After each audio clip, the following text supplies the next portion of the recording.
defy history. We're gonna really defy it, and we already are. We're getting things done. It's going to be very interesting to see. It's going to be a very interesting year. We have an interesting time. We're making a fortune with tariffs. $2 billion a day. Woohoo! Come on, Trump. I get hit by the press about tariffs. We're making $2 billion. This isn't 35 million. That's peanuts. $2 billion a day. And then did y'all hear that, Democrats? This is only the enemy can be talking this way. In addition, we have a lot of countries coming to see us. They want to make a deal, and we're doing things that nobody's ever. Thank you, Mr. President. And we're going to defeat the radical left Democrats who are out there complaining about everything. All they do is complain. That's and then it. They want to put men No and women's solutions sports and things like that. They want men and women's sports. They're still fighting for that. I saw this poor guy. You all know him. I won't mention his name. He's sort of a nice guy. He's a loser. He's a Democrat, but he's a loser. And he was fighting on a big show this morning. We gotta have that. It's not fair that essentially that men aren't allowed to compete against women. Can you believe this guy? But isn't that let them do it. I say we shouldn't be fighting a lot of these things. Just let them go, and then just before the next election, we'll unleash on them, because it would be very sad if they actually change their policies. We don't want that to happen. But we're going to win the midterm elections, and we're going to have a tremendous thundering landslide. I really believe that, and it's so important that we pass the big, beautiful bill, because that's going to be, and I really think, that's right. And I really think we're helped a lot by the tariff situation that's going on, which is a good situation, not a bad. It's great. It's going to be legendary. You watch, legendary in a positive way, I have to say. It's going to be legendary, but I really think it actually puts pressure on those few Republicans that just can't get there. You know what the alternative is? A Democrat bill or a chapter for the country. You know, we have the debt continuation, and they have to do this. They have to get there, and I think we are there. We had a great meeting today. I think we are there. But just in case there are a couple of Republicans out there, you just got to get there. Close your eyes and get there. It's a phenomenal bill. Stop grandstanding. Just stop grandstanding. Tell them, Trump. Boy, oh boy, oh boy. You know, their policy, the Democrats, is horrible. It's horrible. Think of it, open borders, just all of the horrible, stupid things they have. You don't have energy, you don't have anything. They've lost their confidence. Everything is bad. But the one thing, they always vote in unison. You don't see somebody that's holding up. I'm going to hold up. And the alternative is hell. You know, the alternative is hell. So the Republicans just have one little thing the Republican Party has to do is get together and damn vote. If you're a single guy or a second guy, and you fight like hell for what you can, and then in the end you have to vote because the policy is phenomenal. You know, they don't get every little ounce. It doesn't work that way. And this bill that we're working on now is the best I think we've ever passed. Mike, wherever you may be, it's the best. I think it's the best thing we'll get it passed. But I think it's going to be the most important thing we've ever passed. It's the best thing we've ever passed. And I do think that the war with the world, which is not a war at all, because they're all coming here. Japan is coming here as we speak. Thank you. They're in a plane flying, lots of them, all tough negotiators. But things that people wouldn't have given us 2 years ago, wouldn't have even thought of it 2 years ago, 3 years ago, 5 years ago, 7, they're giving us everything. They don't want tariffs on themselves. And it's very simple. We're making deals and people are paying tariffs. Countries are paying tariffs. Right now, China's paying a 104% tariff. Think of it, 104%. That's right. Great. Now, it sounds ridiculous, but they charged us for many items 100%, 125%. Many countries have. They've ripped us off left and right. But now it's our turn to do the ripping.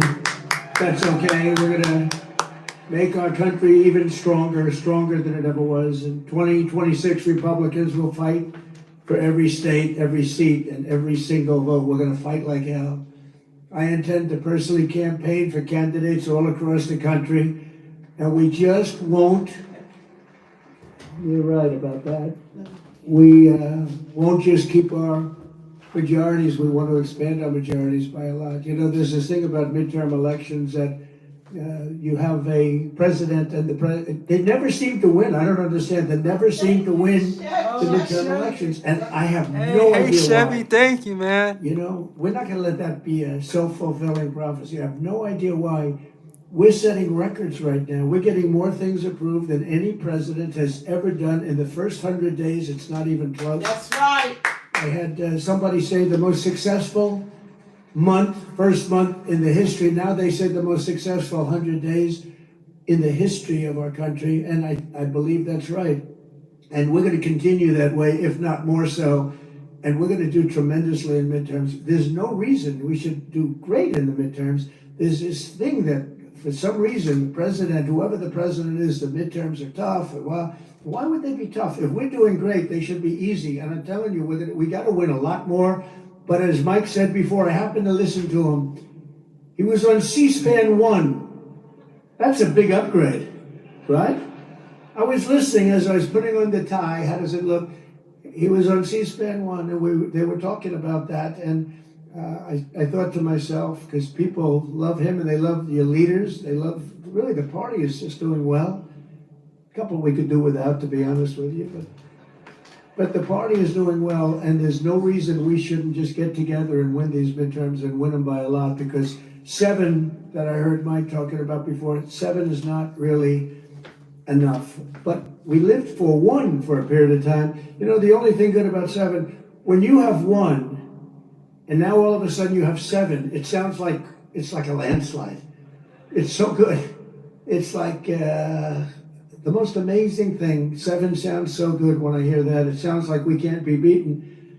And we should be 50, 60 up. Honestly, we should be 100 up, because based on policy, these people have the worst policy that anybody's ever seen. There's something wrong with them. Honestly, there's something wrong with them, all this crap. 13 House Democrats currently represent districts that voted for Trump, and voted for Trump big. And in 2026, we're going to tell them, all 13, that you're fired, get out, get out. No reason for that, 13, but 13 is a small number compared to some of these stats. We are going to work very hard. I'm Dan Oliver, the owner and founder of Dano's Seasoning. TikTok helped Dano's grow from a one-man show. Sorry, you to guys. 45 Commercial time. Hey, Chevy. Haven't seen you for a while. Hope all is well. And here we go. And this is live. Oh, you did, man. Huh? You were never in doubt.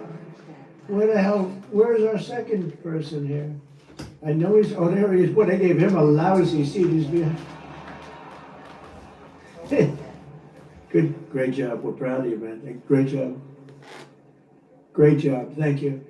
And, you know, both elections, they were saying, it's going to be close. It's going to be close. And I was listening, and they won by you won by what, 17 points, 18 points? I don't think that's close. I don't think it's close. So we won by 15 and 18 points. And they're saying it was a terrible evening for Trump. Can you believe it? Terrible evening. They only won by 18 points and 15 points. Anyway, good job, both of you. Good job. But in addition to our fantastic House Speaker, we're pleased to be joined by Majority Leader Steve Scillis. And I watched you too, Steve. I watched you on C-SPAN 1. And Steve has suffered greatly. I mean, I was there the night that it looked like he wasn't going to make it. He's very brave, but he suffered greatly. And I tell the story about the baseball game where, I mean, he was really, the doctor told me, sir, I've never had anybody lose so much blood. It's not looking good. And his wife loved him. She was such a disaster that night. She was crying. She was crying. Because I've been with people that were in serious trouble and the wives couldn't care. They couldn't care less. Trump is funny. After they recovered, I said, do yourself a favor, get rid of the wife. She couldn't. No, I'm only kidding, of course. I'm only kidding. I like to say I'm only kidding. That way, that cleans it up a little bit for the press. I say I was only kidding. No, I've seen some wives that were truly not bothered too much. I had one where the dog died and the husband died on the same day, and I said, it's too bad about Harry. No, but Lucy died, Lucy. Oh, my God. Harry didn't mean, he left her a fortune too. Can you believe it? Harry didn't matter. The dog mattered a lot. But I was with Stephen, and he was really, that was a tough thing. And then, amazingly, he was, like a year later, he was in the baseball game against the Democrats, and he's playing second base. And he was having a hard time. It's a hard time getting around. And with his luck, a shot was hit to him on the ground, a ground ball. And he got down, and that ball was, no way that ball was, it was right at him, but really, it was whacked. I don't know who the hell hit it. It looked like a major league ground ball. And Steve went down and blocked that sucker and got it on his knees and threw it to first base. It was the most unbelievable thing that it could happen. This was God watching a game, I'm telling you. Does everybody remember that? Yeah. He blocked it or knocked the hell out of his foot. Not his glove, it was his foot. And he got down and grabbed the ball, threw it out, and got the runner by quite a bit. And they then took him out of the game. And I said, what a great move. That was a good manager. They took him out of the game because you can't improve on that, let me tell you. But he had great courage, and amazing how he's done. And he's been very special, and all of us know it. He's really done great. Another man I've really gotten to know a lot, and I think he's fantastic, is Tom Emmer, Majority Whip. I think he's fantastic. Let's go, Where's Trump. Tom? Trump. Where's Tom? Where is our Tom? Because I want to see That's his the wife. best His president wife is of all better than him. time. He admits it. Oh, that's good. Hi, Tom. So where is she, Tom? Oh, no. She's not. She's home. She's watching C-SPAN. Yeah, I know. Thank you, Tom. Great job you do. And Lisa, you were up talking about Donald Trump tonight. And Lisa McLean, conference chair, she was talking about Trump.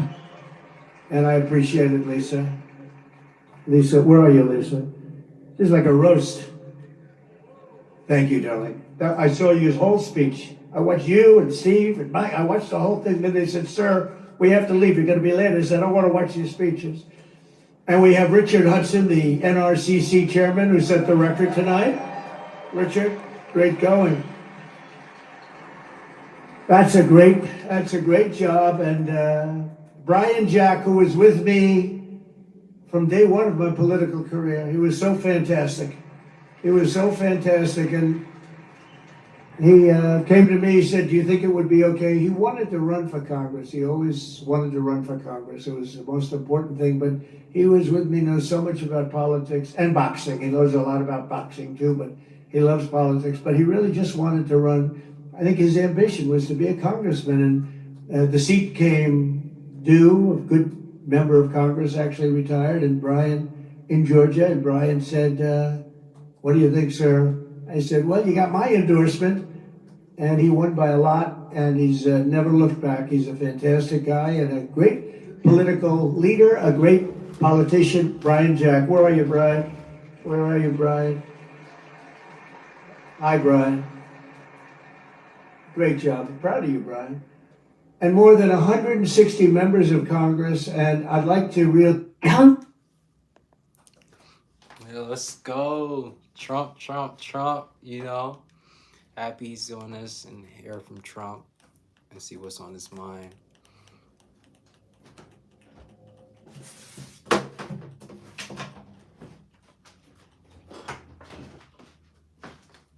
Stay there. Wait, you gotta hit my controller. Gotta hit my controller. What does that have to do with anything? Because that turns it back on. What are you doing? you lose your confidence, but they've taken a lot of beatings, and now they're going to rely on Crockett to bring them back. Crockett's going to bring them back. You ever watch this? Last November, all the leaders here tonight were given a mandate from the American people. At the presidential level, we won, think of this, all 7 swing states. We won the Electoral College 312 to 226. That's not bad, remember? The fake news was saying it's going to be tough because people like Trump, but he should be able to get 270. I actually went to Nebraska and campaigned for 1 vote. I went to New Hampshire, I campaigned because they said that it could be where 270, 269. So I'm going to all the places and I'm trying to get one. We won Nebraska big, but there was one area, and I went there. I went all over the place campaigning, and then we get 312. But we won in a landslide too, because we won the popular vote for the first time of a Republican in decades, and now I think that's going to be done routinely. We won 85% of all counties in America, 525 for them and 2,725 for us. That's that map that you see. It's all red except for the two corners. They have a little blue, a little line of blue.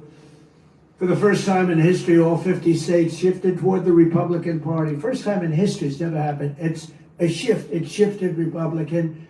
And today there are more registered Republicans than any time in the history of our country. How good? How about that? Let's go.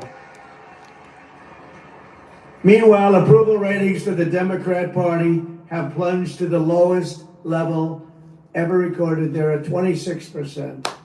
So you tell me about the midterms, right? 26, the lowest level ever for either party. The Republican Party is a much bigger party now than it was ever before. And I must say that it's the biggest now since you heard the name Donald J. Trump running as a politician. You heard the name before, but not as a politician. I said to my wife, I think I'm going to do this thing. Do I have your approval? Yes, darling, I think you'll win. See, she's a supportive first lady. I don't know if she believed it or not, but she said it. She said, yes, darling, I think you'll win. How do you think I'll do? Oh, darling, you'll win very easily. Even though I've never done it before. I said, I have one problem. I've never done it before. She said, that doesn't matter. You're so talented. I said, thank you very much. This is why we get along. It's easy to get along like that. But we have far more people and far more enthusiasm than the party's ever had. I think I could almost say than any party's ever had. I don't think any party's ever had more enthusiasm than us and spirit. A lot of that's our leadership. The Democrats are a broken party with bad policy.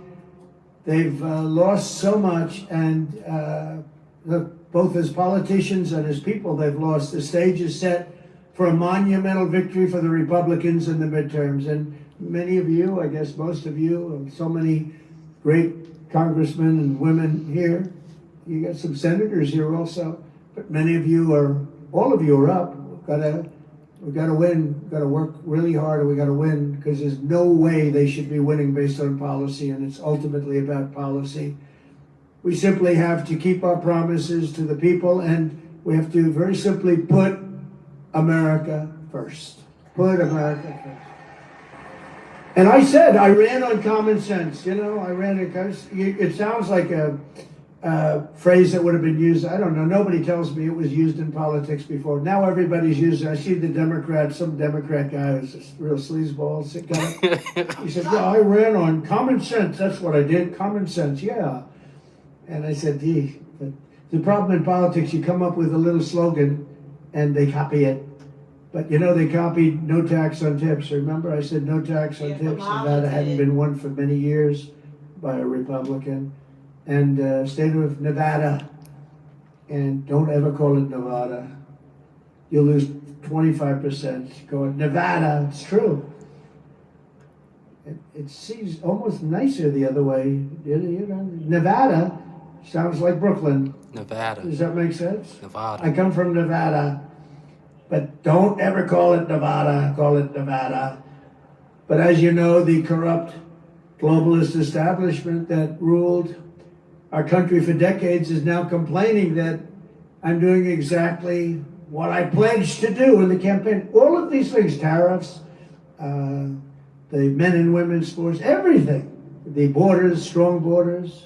We have the strongest border we've ever had today. It was just announced. They don't want to write that. They forget. Eggs.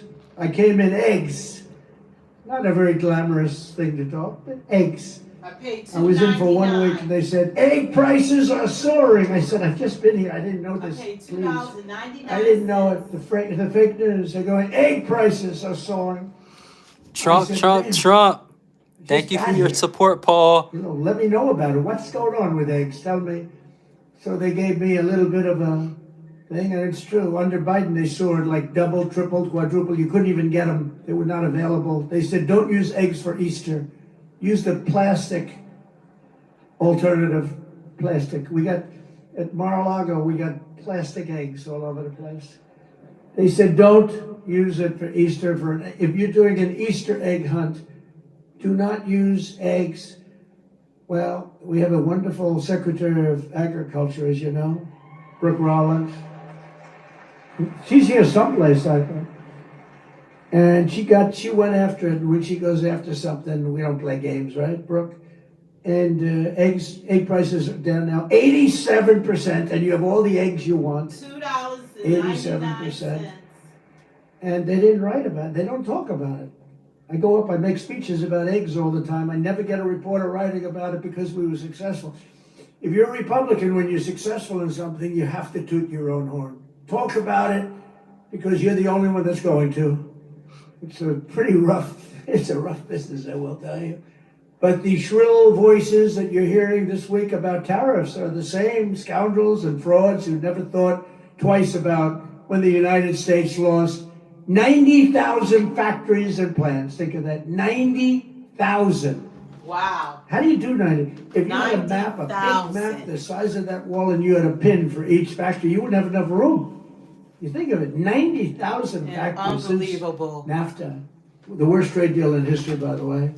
And we had it terminated. Everybody said you'd never be able to, it had to be terminated by Congress, and it was not easy. It was so bad. You know, the people have a lot of, it's very interesting, they have a lot of power, they have a lot of political power. It's hard to get even a bad deal terminated, but we did do it, and we got USMCA, and that's been really great. But when they cheat, it's not so good. And they cheat. They do cheat. You know, I respect Mexico, I respect Canada, but they cheat like hell. You know, Canada charges for our dairy products 270%. Nobody knows that. They charge you 2% for the first 2 cartons of milk. And after that, you go up to 270. And the press says, they've only charged 2%. No, that's for the first 2 cartons. So it's, you know, we can't have that. And we have to be wise to it and get along with everybody, but we have to call people out. Being I actually got a 6 black million maga hat manufacturing on, jobs were so you're lost wrong in about that, Saffron. buddy. 21 million illegal aliens brought across our borders. Think of that. Many of whom were violent criminals, murderers, drug lords, and the mentally insane. Insane asylums were closed. Mary, this is our I reaction used to go to it. crazy when I talk about Hannibal Lecter, the late great Hannibal Lecter, right? Silence of the Lambs. The fake news would say, why does he talk about that? He's a fictional character. He's actually not. We have many of them that came across the board. He's actually not. But when the people went to the voting booth, then we understood why Go he look at talked what about Joe that, Biden has because done they to voted the for us. economy They in this said, country. We don't want Hannibal Lecter in our country. The great Hannibal Lecter. He was a very important force. But the press would go absolutely crazy if I mentioned Hannibal Lecter's name, because they said he's a fictional character. No, but it was making a point, and the point is they're emptying mental institutions and insane asylums. Not anymore, they're not. Insane asylums into our country. We had numbers, the likes of which nobody's ever seen anything like it. Other countries, I deal with other countries all the time. I am right now on tariffs where they want to make a deal with us. We don't necessarily want to make a deal with them. We're happy the way we are, taking our $2 billion a day. But they want to make a deal with us, and they talk about it, and they say, we cannot believe that they had open borders. These are countries, they have, you know, they have borders, and they don't let people into their country. They can't understand how. They did it because they're sick or they're crazy. There's something really wrong with these people. But the same people now telling me about how to deal with China are the ones who sold out America for decades to China. Tell them, Trump. For decades, they gave up to China. I'm the only one that you know how much? China's paid almost $700 billion in tariffs under me. And then they say, Donald Trump hasn't been tough on China. They say Trump hasn't been tough on Russia. Okay, here's the story. Nord Stream 2. Did anybody ever hear of it? It's the biggest pipeline in the world. I closed it. Russia had it. I closed it. Putin told me that's the worst thing. You're supposed to be friendly with me. I'd hate to see you as my enemy. I closed Nord Stream 2. When Biden got in, he opened it up immediately. It serviced all of Europe, going to Germany, it serviced all of Europe. We closed it, and they say, oh, he wasn't tough on Russia. I was very tough with the sanctions and everything else. And by the way, just for your information, we're trying like hell to get the fighting stopped between Russia and Ukraine. A thing that never would have happened if the election wasn't rigged. We had a rigged election, and we can say it and say it loud and say it proud because the election was rigged, and we can't let that stuff happen anymore. Go to paper ballots, go to same-day voting, go to voter ID, go to citizenship. You have to prove your citizenship, a little piece of paper, and you won't have it. Sort of disappointing because a lot of Republican governors, they could do that. Same-day voting, paper ballots, very sophisticated paper, actually. It's all watermark. You can't cheat. Very hard to cheat. France went that way. They were like us, and they were, having very bad elections, very crooked elections. They had 37 million people. They voted. They had a winner. They had a loser. They went home. That was it. 10 o'clock in the evening was over. With us, you ever see, we have these machines that cost a fortune. And they say, we think we're going to have the final vote tally in 2.5 weeks. And wait a minute, this is election day. You ever see where in California they were counting votes 4 weeks later? And then they say, and by the way, all paper costs 8% of the machines. Why is it that Republican governors aren't going to it, okay? What's going on with our Republican governors? If nothing else, you say, even if it was just the same, and it's not, it's nothing's foolproof when it comes to voting, but it's pretty close. But it costs 8%. In other words, you can have your election 8% the cost of the machines, and you get an accurate count. So it's pretty amazing. They gave us NAFTA, mass illegal immigration, the Democrats did, the fake Paris Climate Accord, and the China's entry into the World Trade Organization. That was a wonderful day for us. China entered the World Trade. They've done pretty good. And, they didn't do things exactly by the books. And they were a developing nation. They still are. They say, we are a developing nation. We should be entitled to more. And our people say, oh, that's right. Let's They're go. developing. They're not developing. We're developing. Look at some of our inner cities. We got to develop them. But we can't let the Democrats get away with this stuff. No. But we're developing more than they are. The globalists have been wrong about everything, and so I wear their attack on me because nobody has ever been attacked like a man named Donald J. Trump. In the history of our country, nobody's ever, but I wear it as a badge of honor. Nobody has ever been attacked. I was under more investigations than the late, great Al Capone. He was the most violent criminal. He was the most violent mob boss in history, and I was under investigation far more than him. It wasn't even close. Our opponents are not afraid that our America First policies will fail. They're terrified that our strategy will succeed and we're going to get bigger and stronger and better as a party, and that's what's happening, and that is what's happening. It's going to be something, and I'm actually looking forward to the midterms. I really are. We're going to prove that all of their treasonous years of betrayal will not be forgotten, because it's treason. What they did is treason. When they allowed millions of people to pour in through open borders from all over the world, they came. To me, that's treason. What they've done to our country is unthinkable.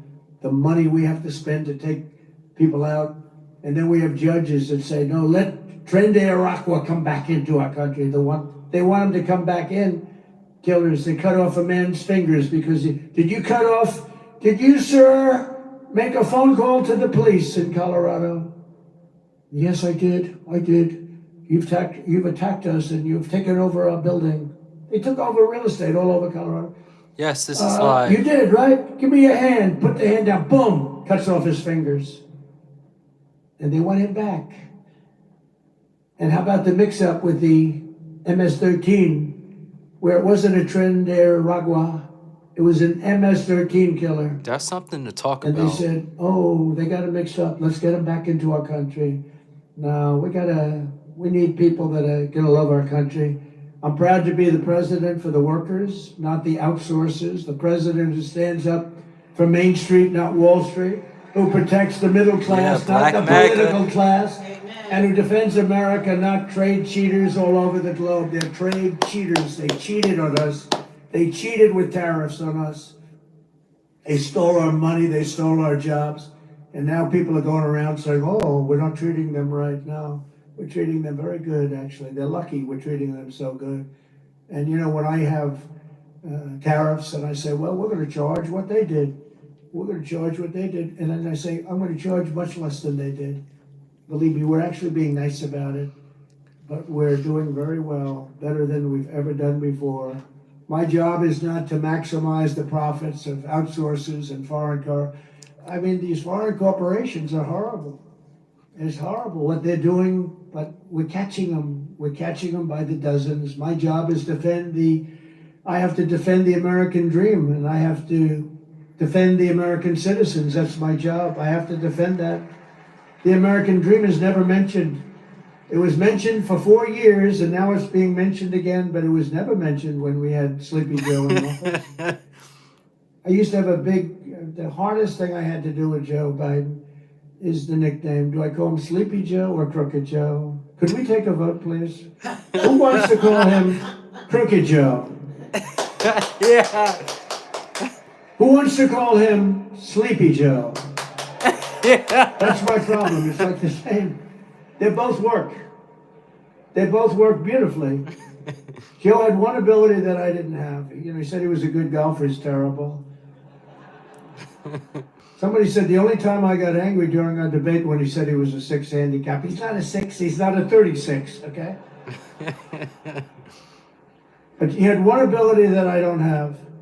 He was able to go to a beach, bathing suit in tow, because it looked like it was actually falling off.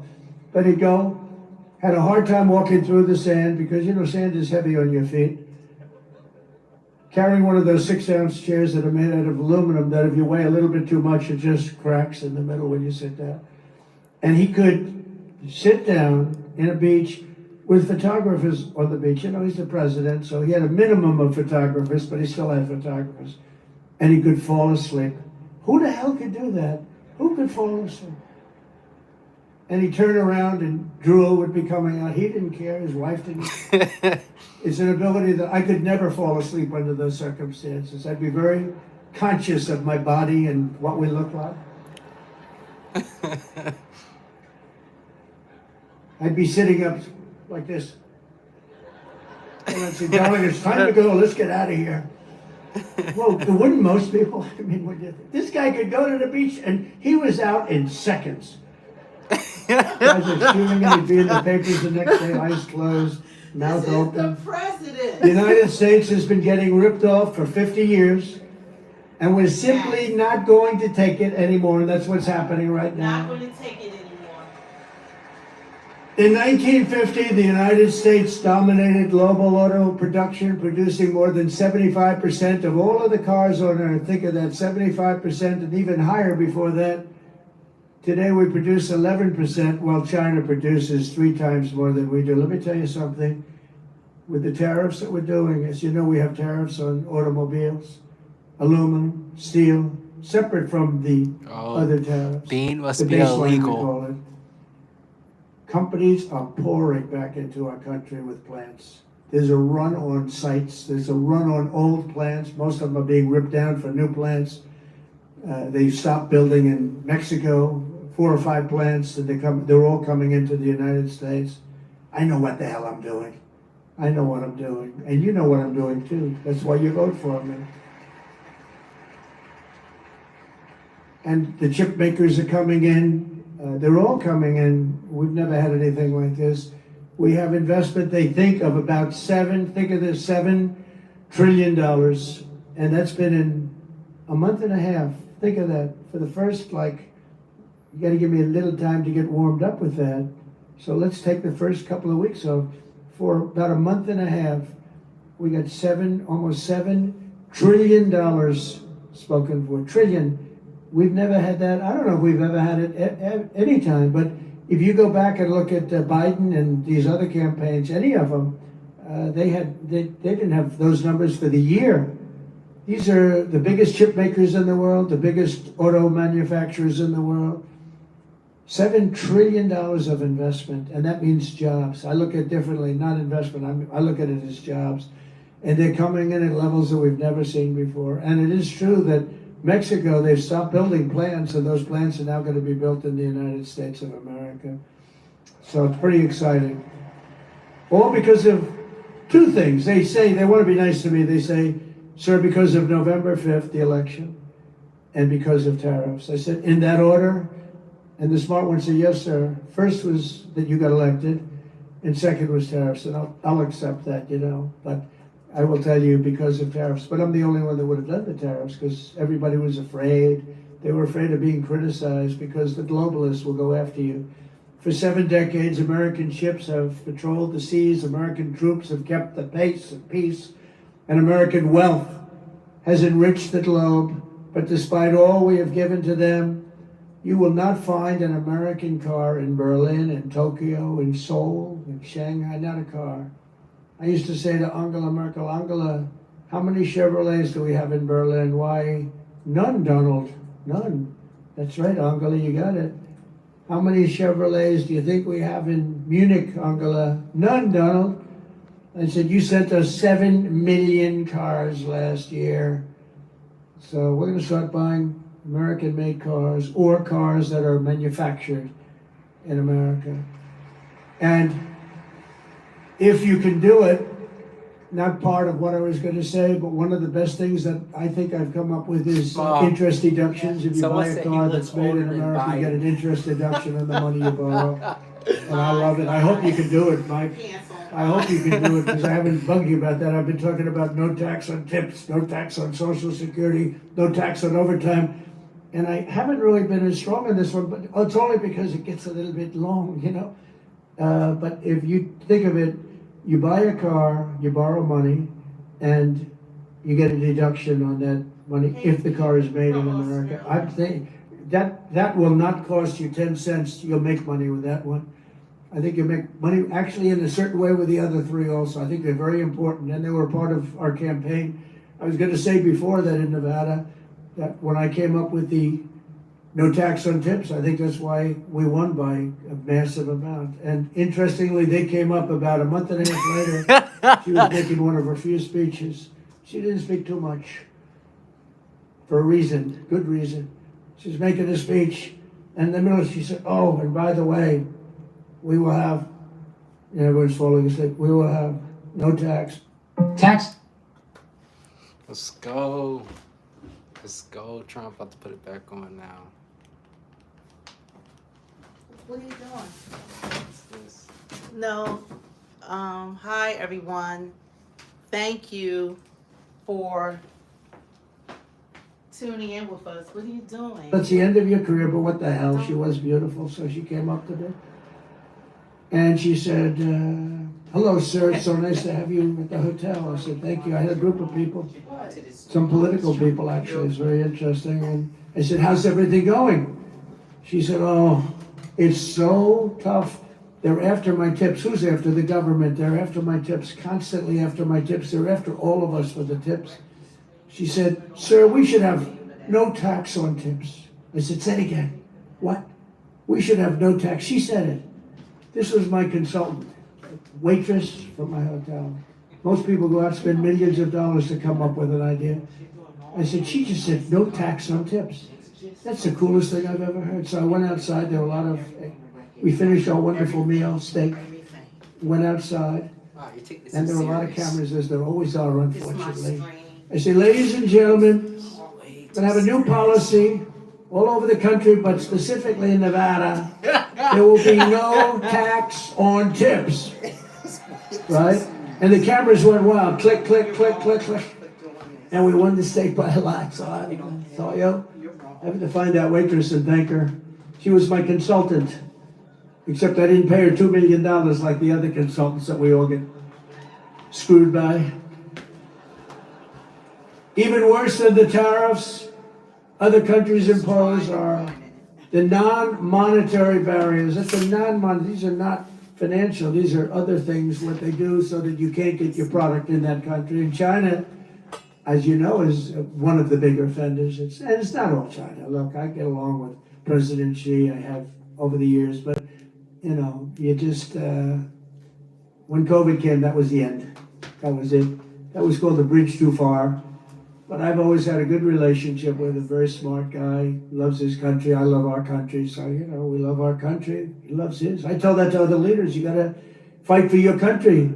It's you're not going to fight for us, but we can't fight for you. We're fighting for other countries. We're trying to make them great without making us great. But those days are over. They steal our intellectual property. They rob our trade secrets. They manipulate their currency to levels that have never been seen before. Today it was announced that China is reducing its currency. Did you see that? Big. In other words, they're going to make up for it. They got every trick in the book. I'll tell you, they are great. You got to hand it to them. They're manipulating their currency today as an offset against the tariffs. You're not supposed to do that. The game isn't supposed to be played that way. It makes it very hard for us. But in the end, it's not good because they have to buy oil. See, we don't need oil. We don't need oil and gas. We have more than any other country. They have to buy it. That's where it hurts them when they do that. It costs them twice as much. And they ship their products through every one of our trading partners, running up our deficits with these countries. They sell a lot. You know, when you put a tariff on them, they sell it like with steel. They were dumping tremendous amounts of steel into our country during my term. I saved every steel mill. We only have steel mills because of what I did. I put a high tariff on them, 25 and then 50%, and it stopped. They were dumping so much steel, we would have lost every single steel mill. The people that like me best are the people in the steel business, but I think the auto business is going to be right there. I think chips are going to be there. I think pharmaceuticals are going to be there because, you know, we don't make our own pharmaceuticals, drugs, and other things to get better. They're made in other countries, and you pay the same package in our country compared to like London and other places is sometimes 10 times more. 10 times more. Something that sells for $88 in London sells for $1,300 here, made in the same factory by the same company. And that's over. I told them all that's over. They put all of their research and development, they put everything. But what they don't tell you is that these other countries are smart. They say you can't charge more than $88, otherwise you can't sell your product. And the drug companies listen to them. But we're going to do something that we have to do. We're going to tariff our pharmaceuticals, and once we do that, they're going to come rushing back into our country because we're the big market. The advantage we have over everybody is that we're the big market. So we're going to be announcing very shortly a major tariff on pharmaceuticals, and when they hear that, they will leave China, they will leave other places because they have to sell. Most of their product is sold here, and they're going to be opening up their plants all over the place in our country. We're going to be announcing that, so that's breaking news. Ladies and gentlemen, we have breaking news. That's what's going to happen. What other presidents allow China to get away with is absolutely criminal, but I'm not like the other presidents, and it's not going to happen under President Trump. It's just not going to happen. After all of the abuses they've perpetrated, China's attempting to impose additional unjustified tariffs. Just so you understand, they all got rich because of tariffs. You know, now when we do it, oh, it's so terrible what Trump is doing. It's so terrible. They got rich.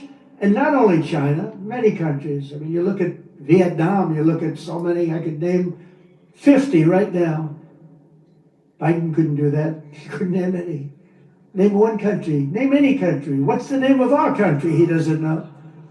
That's why additional tariffs on Chinese goods are in place effective midnight tonight at 104%.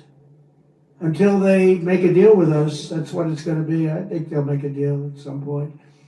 China will, they want to make a deal. They really do. They want to make a deal. They just don't know how to get it started because they're proud people. China will now pay a big number to our treasury. This is all taxes. And don't let them keep telling you that this is a tax on our people. I hate that. You know, they say it's a tax. No, often much of it is paid. And hey, look what happened during my first term. We had no inflation, and yet I took in hundreds of billions of dollars in tariffs and taxes from China. No other president got 10 cents in tariffs or taxes from China. I got hundreds of billions of dollars. Hundreds of billions of dollars. And I still got along with them because they understood what they were doing was wrong. They understood it. It's when you explain it, they sit up and they say, I've had numerous leaders tell me, you're right, sir, I was waiting for you to bring this up. Because some of the trade deals that were made by predecessors as president were so bad, you almost wonder who did these deals. They were either crooked or stupid. They could be nothing else. They were either stupid or crooked. It's terrible, but it's all being changed. I changed a lot of it in the first 4 years, but it's all being changed. You know, the first 4 years, we had the most successful country in history in terms of economics. We had 88% increase in the stock markets. We had an 88% increase. There's never been any president that had an 88% increase. We had 88%, and there are a lot of happy people. And I think we're going to do much better than that this time, because this time I'm doing what I want to do with respect to the tariffs. I think we're going to do much better. And just remember the numbers. When you get up to 2 billion a day, 2 billion a day, they're saying, sir, can't be that, can it? I said, yeah, it can. It's the biggest transaction ever made. This is bigger than any deal. You guys, some of you work for companies. Your companies are peanuts. I don't care how big they are. Compared, this is the largest transaction in the history of our country. And don't let some of these politicians go around saying, you know, because I'm telling you, these countries are calling us up, kissing my ass. They are dying to make it to you. Please, please, sir, make it to you. I'll do anything. I'll do anything, sir. And then I'll see some rebel Republican, you know, some guy that wants to grandstand, saying, I think that Congress should take over negotiations. Let me tell you, you don't negotiate like I negotiate. Congress takes over negotiating, sell America fast because you're going to go busted. You don't. I just saw it today. A couple of your congressmen said, I think we should get involved in the negotiation of the tariffs. Oh, that's what I need. I need some guy telling me how to negotiate. I tell you, the happiest people in the world would be China. They wouldn't be paying 104%. I tell you, they'd be paying no percent. We'd be paying them 104%. That's the beauty is these guys. We gotta be careful. And even the concept of it hurts your negotiation. When they see a little story like that, the other side, you know, it hurts your negotiation. And then the fake news wants to build it up, and it has no chance anyway. But we have to remain united. As I defend workers from unfair trade, House Republicans have a chance this week to bring trillions and trillions of dollars pouring back into America by pushing forward with the largest tax cuts in American history, which is what you're working on right now. The largest in American history. And you know, the reason we had, because we had a great first term, and amazing first term, but I saw that the other day that we had the most successful, I mean, I knew it anyway, but I saw that we had 88% increase. That's a tremendous increase. Think of that. And that's with all of the difficulties and all of the fake investigations and the Adam Shifty Shifts. Can you believe this guy? He's got the smallest neck I've ever seen. And the biggest head. We call him watermelon head. I'd say, how could that big fat face stand on a neck that looked like this finger? How could it was the weirdest thing. It's a mystery. Nobody can understand it. But he's one of the most dishonest human beings I've ever seen. And you know how we can allow people like that to run an office is a shame, but we did. He was in charge of the witch hunt. You know, he was in charge of the fake witch hunt with Russia. It was a made-up story. Made up. Think of it. They make up a story. They know it's made up. It's gone on for a year and a half, 2 years. Russia. I knew nothing about it. The only thing I knew was that I taxed the pipeline that I told you about, that I put all sorts of sanctions and everything else. They never had a problem like they had with me. But it was Russia, constant, as a method of, what they did is that was the complaint about why she lost an election, because crooked Hillary was expected to win the election. But they didn't see what we saw. We saw the biggest crowds in history gathering, only superseded by the crowds we just had. But here's a guy that goes out and he goes to an intelligence hearing or whatever you might call it, and it's supposed to be secret. He'd walk out, he'd either make a call off the record, this is crooked Adam Schiff, shifty Schiff. He's a shifty Adam. Or he'd just go out blatantly and have a news conference. And because it had to do with me and my family, he'd go out and have a news conference. Wait, what are you doing? And he said, now you've got to remember, he knows it's a hoax because he made it up with Crooked Hillary. So he knows it's a hoax because we're dealing with human beings on the other side. It's a Donald Trump Jr., the son of the President of the United States, will spend many years in prison because of what he's done with Russia. Now, think of that statement on a human basis. I have a son, a young son, who was being told that he's going for prison on something he doesn't even know what they're talking about. He said, Dad, I don't know what's going on. They keep talking about I'm involved with Russia. I don't know anything about Russia, I swear to you, Dad. Hunter did. And yet, Adam Schiff goes out and makes a statement about a hoax that he made up that he knows is false. How bad a human being do you have to be? They put my son and my family through that kind of trauma. These are bad people. These are sick degenerates. And I used to be much nicer to them. I gave them the benefit of the doubt, but I've just seen too much. They make up a story about Russia. It was a hoax. And eventually, now they've all admitted it was a hoax. On to the next one. That's Russia, Russia, Russia. But they know it's a hoax. And they say about a young man that he's going to spend the rest of his life in prison because of what he's done with Russia. He knows it's a hoax. How bad do you have to be to have that happen to your son? And, you know, there's a bad effect on a family, a bad effect. You know, you okay, Don? I am, Dad, but I don't understand. They keep tying me to Russia. I don't know anything about Russia. He didn't know a damn thing about Russia. It's a disgraceful situation. That's why we got to kick their asses in the midterms, and we got to kick their asses again in 4 years.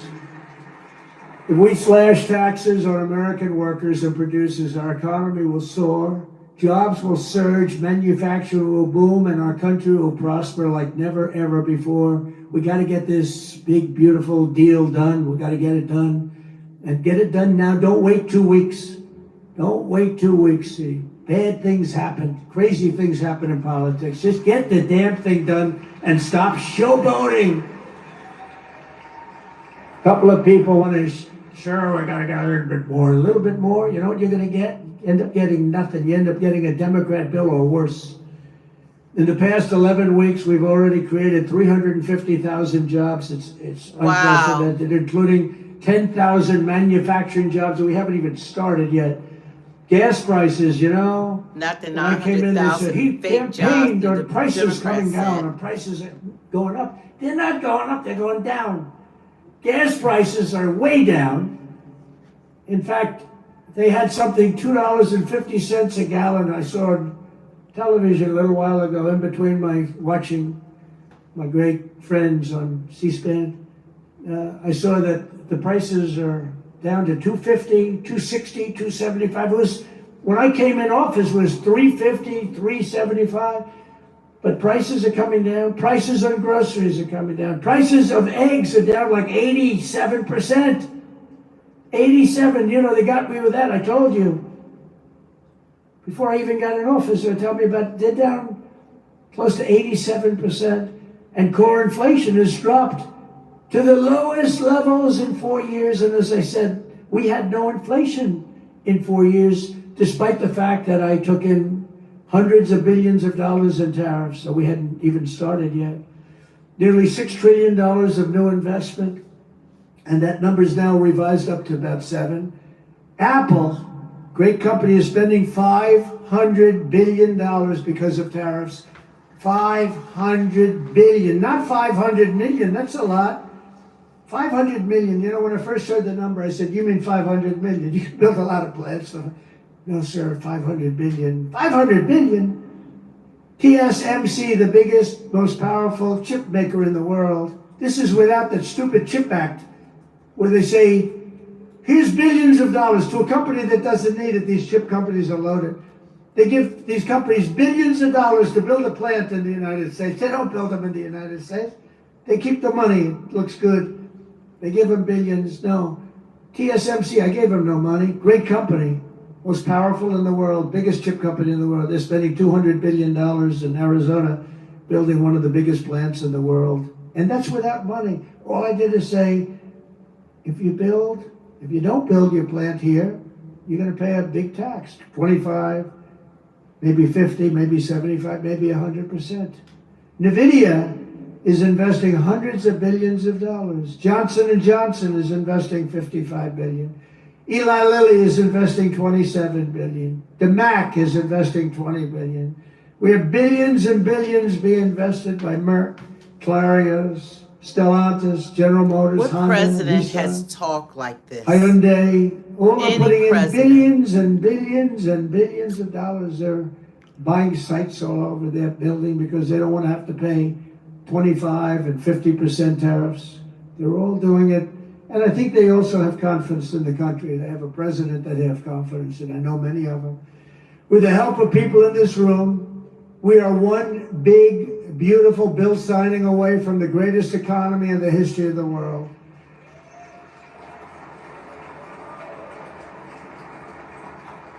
And it's an overhang. You know, this bill's an overhang because if it doesn't get signed, we will have imposed the biggest tax on the people of this country in our country's history by 40%. Biggest tax, because we gave you the biggest tax cut in history. Now we're giving you another, which is one of the reasons, there are many reasons why we were so successful. That's one of the big ones. The other one is that 1 year deduction, all in 1 year deduction, so big, and I know they're working on that, the big deduction. It makes people invest. But now we're working on something that's gonna, I think, blow it away. This bill is unbelievable. It's gonna bring a lot of money back into our country. But if we don't do it, it's gonna be a disaster. And you just better hope that people believe that it was the Democrats' fault, because, you know, they're very good at saying it was our fault. It'll be the biggest tax increase in history.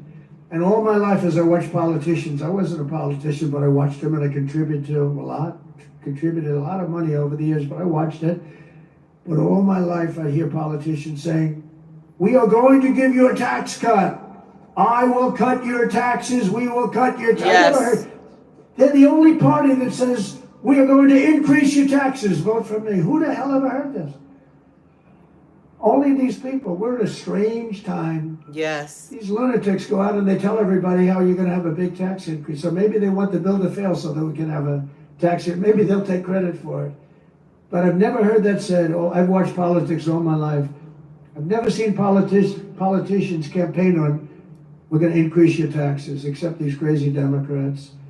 As part of this legislation, I'm committed to spending cuts, and I will fight hard to include the elimination of hundreds of billions of dollars in waste, fraud, and abuse in the bill. We've already found hundreds of billions of dollars through Doge, and Elon has been terrific. He's been really terrific. But we found hundreds of billions of dollars of waste, fraud, and abuse. But now we need to get the budget resolution, and we have to get it passed in the Senate. We have to bring it through the House. It's going to pass in both. One thing I'll say is that Thune has been great. John Thune has been great. And he's worked with your great leader hand in hand. Those two bills are coming up together, and they're very similar. And I didn't know that would happen because you have a lot of different rules, procedures, complicated stuff. But Mike has been amazing, and John Thune, and they've worked like amazingly well because they've just been going on at the Please hit same the like, time. share, and And subscribe. we're ready to get this thing Thank done you. and beyond and get rid of the debt hangover ceiling that's a disaster for our country and for everybody, and to give people the biggest tax cuts they've ever had, because we're going to add them both up together. It'll be the biggest tax cuts. It'll blow away the tax cuts that we got them 4 years ago. If we follow through with this agenda, we will be rewarded with a phenomenal economy and a massive victory at the ballot box in 2026, because we will have a record of triumph like no president has ever had, like no Congress has ever had. They will not be able to even touch your seat. Your seat is secure, and we'll pick up 40, 50, or even 60 seats. and we'll have something that's going to be smooth sailing for years to come. If we don't get it done because of stupidity or a couple of people that want to show how great they are, you just have to laugh at them or smile at them or cry right in their face. Don't In forget less to than hit the 3 like months, our new button, you guys, so administration we has can get the already accomplished algorithm. more than most Send it out. administrations achieve in 4 years or 8 years, and everybody says it. And we have to have this stuff documented and approved. In a matter of weeks, we've achieved the lowest level of illegal border crossings in American history. Yes. Yes. They have a plaza in front in Tijuana, Mexico. I wouldn't advise going there on a trip, but nevertheless, they have a plaza, a big plaza, held hundreds of thousands of people. Yesterday morning, there were none. There was a man sweeping this massive plate of concrete, massive. And he was sweeping the concrete, and there was nobody there. During the same period last year, Joe Biden released more than 184,000 illegal aliens into our country. Think of it. Many of these people were from jails and mental institutions, as I said. Since my inauguration, we've released a grand total of nine. Yes. And they were all, in all cases, medical emergencies. We did that for medical USA. emergency reasons. Last month, we officially designated Nicaragua, MS-13, and the Mexican drug cartels as foreign terrorist organizations. And thanks to the Supreme Court yesterday, and today we had a big ruling too. We had a very big ruling today. But we will continue to deport these monsters under the Alien Enemies Act. Think of that, Alien Enemies Act. Can you believe it? Let's All things we go. wouldn't have had. I had the hip replacement. Oh, wow. Trump is just pouring it on. He is doing more than I've ever seen any president do in my lifetime. Back, baby. He's back. He is really doing it. Like, I'm looking at what he's doing for this nation in such a short span of time is unbelievable. Of clamor for it. I think it's something that you should work on. You should go out and put a bill in demanding. You demand, because the states are just an agent of the federal government. Of you. You're welcome, Jess. You're to demand paper ballots. You're to demand one-day elections. Yes. You know what they do when it's longer than one day? All of a sudden, well, we're fixing the room up. Move those boxes. We're putting in air conditioning. Oh, really? We'll move the boxes back in a few days. Well, we're painting the room. Please move the boxes. And you notice the boxes go out, and then they move back in about half the number. Oh, it's so sick. One-day election. You don't need any more than that. One-day election, paper ballots. It's. I think you should put a bill in. I mean, I don't know who's in favor of a bill. Who could not want it? Who could not want it? But I think you should do a bill in that. I think it would be so popular. And more importantly than popular, it's so necessary. You have to have great elections. You have to have fair and free elections, and you've got to have borders. Otherwise, you don't have a country.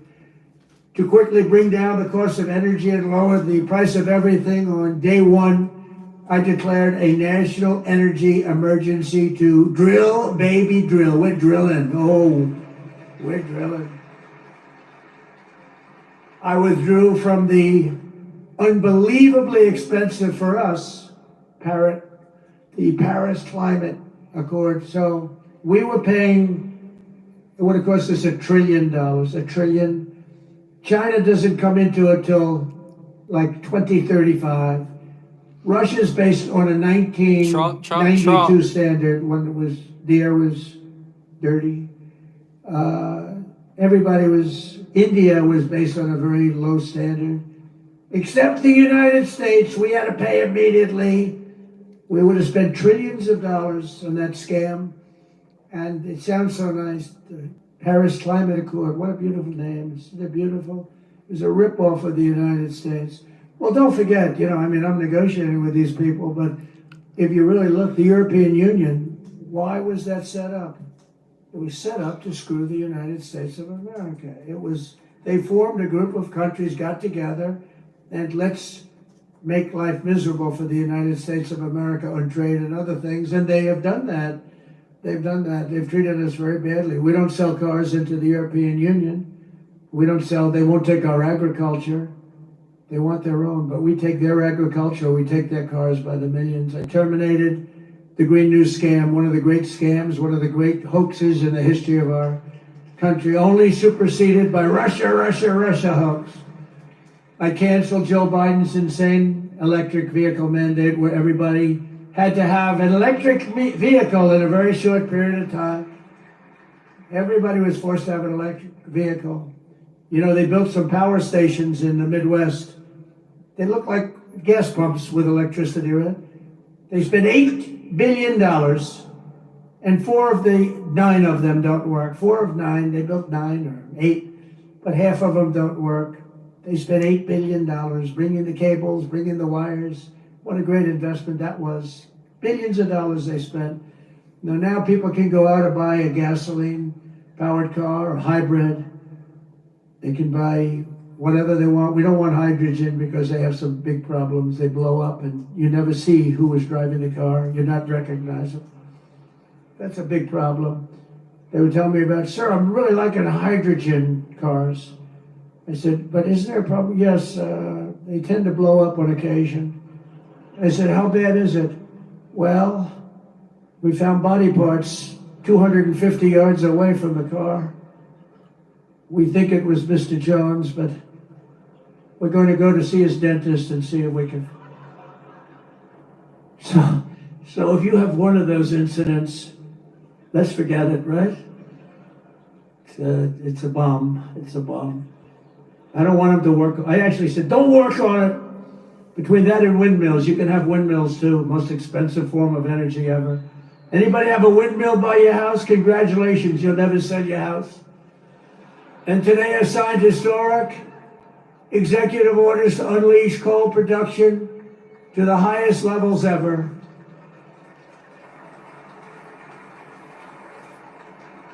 Because, you know, coal is the most powerful thing. We have more of it than any. We have more liquid gold under our feet, oil and gas, and we have more coal than any other country. No other country has as much as we have. All different forms of coal. And take a look at China. They're building 2 coal plants a week. Think of that, 2 a week. We are screwing around with wind. Oh, wind. These people are crazy. They say, oh, it's great for the environment. Yeah, it kills all your birds. You want to see a bird cemetery? Walk under a windmill sometime. Got birds all over the place. They're screaming for help. They got whacked. The environmentalists, it's an environmental dream. You know why? Because you're never going to have energy. They're the most expensive form of energy there is. 10 times more expensive than clean natural gas, 10 times much more expensive than coal, and not very unreliable. Like if they wanted to watch us tonight on television, Alice, I want to watch the president tonight. I'm sorry, darling, but the windmills aren't blowing. We're going to give them confidence to do what they have to do long into the future because coal is going to be a big factor in our country now. You know, it does give us our electricity because there's nothing like coal in terms of power, but it's going to be clean, beautiful coal, like our bill. It's going to be clean and beautiful. Coal miners, and by the way, they've made tremendous progress with also coal in terms of clean coal. But the coal miners standing alongside of me this afternoon in the White House, they were incredible. They were a beautiful sight to behold. These are really great American patriots, beautiful guys. I didn't want to have any arm wrestling contests with any of them, I can tell you that. They're good, strong guys. That's what they want to do. They love to dig coal. That's what they want to do. They don't want to do gadgets and widgets and wadgets. They don't want to build cell phones with their hands, their big, strong hands, and do a little thing. Remember when Hillary Clinton went to West Virginia? And she had decimated them 3 weeks before in like some state where they make little tiny circuit boards. And she said, we're going to teach the miners in West Virginia how to make a circuit board with little tiny things. We're going to teach them. And then she went to West Virginia. She was in the campaign. And she had to go there. Do you remember that stop? It was memorable. It was one of the worst. Did they go after her? And one of the miners said, I don't want to do anything else but dig hole. I want to dig hole. They said it today. That's what they love. They love doing it. It's like that in a lot of industries. People love doing what they're doing. They want to dig coal. That's what they want. They don't mind going deep in earth. They feel comfortable. Me, I could do without it. But they feel comfortable. They're incredible people, actually. Hardworking, incredible people. And we're giving them their lives back. We've also begun the largest deregulation campaign in history. For every one new regulation, I have directed that 10 old regulations must be eliminated before the first one can go into effect. And we're working tirelessly to restore peace through strength and bring back the hostages held captive abroad. We've brought a lot of them back already, but what a sad situation that is. What a sad situation that is. That would have never happened if I were president. October 7th would have never happened. And I said Russia-Ukraine would have never happened. All this stuff, inflation would have never happened. Afghanistan disaster would have never happened. Most embarrassing moment in the history of our country. Not leaving, I was gonna leave. I'm the one that got them to a point where they could leave, but I was gonna keep Bagram, the air base, one of the biggest in the world. I was gonna keep it, not for Afghanistan, because it's 1 hour away from where China makes its nuclear weapons.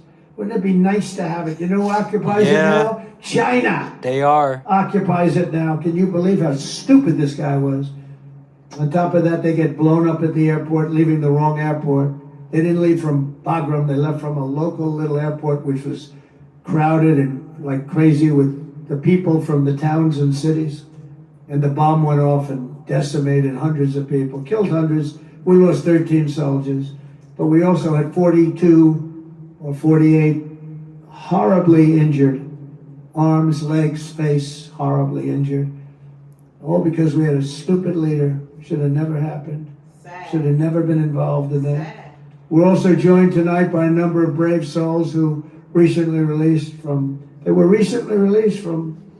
Hamas captivity. Hamas is just a disaster, the level of hatred. Where are the people? Hamas? They understand what that's all about. Where are you?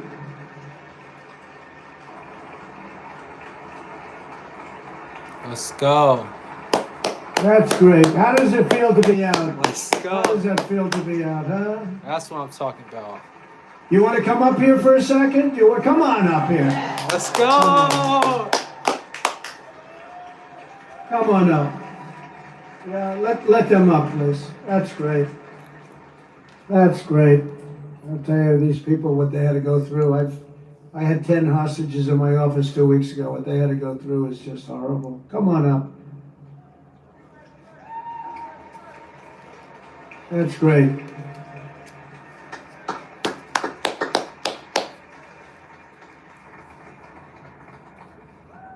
That is so nice to see you.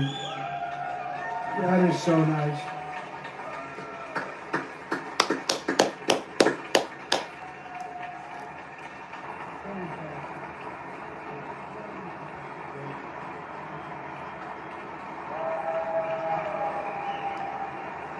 Let's go. That's a beautiful thing. Thank you very much, President Trump. I'm here, and I'm alive. Praise God. President Praise Trump, God. you saved my life.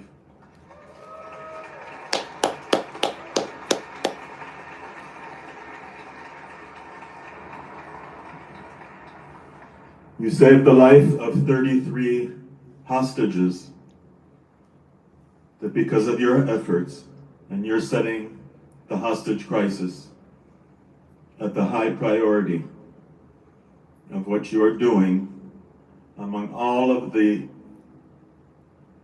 enormous issues and things that you're dealing with since you came into your position as President of the United States. You set the hostage crisis at the highest priority. You got 33 of us home alive. Praise God. Praise God. We all owe our lives to you. Praise God. Thank you, thank you, thank you. And please, please continue your tremendous efforts and your tremendous actions and your tremendous accomplishments. Praise God.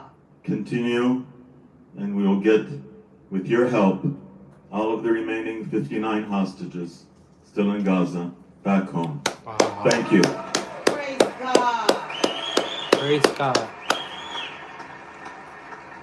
Thank you, President Trump, for bringing my Keith home. Praise God.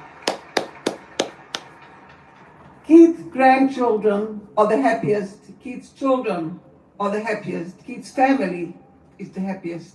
But I am the most happiest. Thank you so much. We need you. We need you to bring all the hostages home. There's 24 that are alive and 59 to come home to their families. Just like I received Keith, they needed to. We have Yair standing here with us, and Eitan, his brother, is underneath the ground now, begging to get out. So I'm begging you all to help us. We need your help. Thank you. Praise God.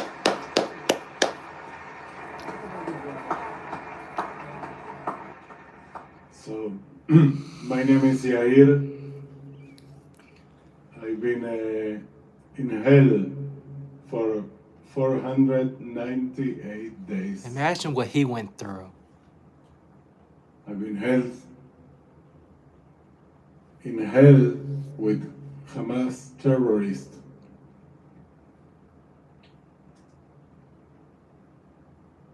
When we didn't see the light, but we feel when we heard President Trump get elected, we knew there is now someone who makes the things happen.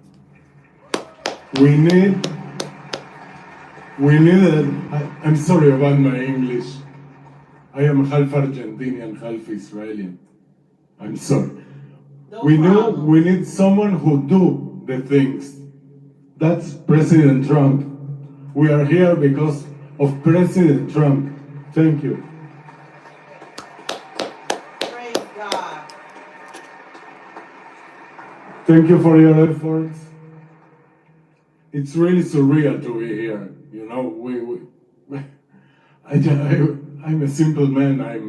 I'm running the bar in the kibbutz in Niroz, where I was live, and now I'm here with President Trump, who's running the world. Yes, he is. He's running the world. Not just USA. We are thankful. We are really thankful, but humbly we ask for more. The last push, the last 59 people, the last 59 hostages, among them my brother Eitan, and what is Liran, brothers Zivi and Gali and Eviatar, all the brothers, all the families. In a few days we mark the Passover, right? Pesach. It's a family.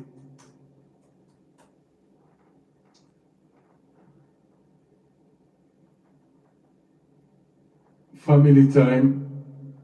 So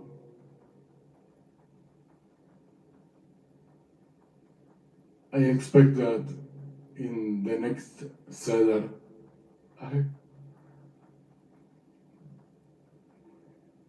when my mother make the Kneidalach, the matzo balls, that my brother Eitan, my little brother, who I call little, but he's 38, but it's my little brother. I hope he can sit with us in the Seder of Passover, and wow, it's overwhelming. I just want to tell you again, Thank you. Thank you very much. God bless him.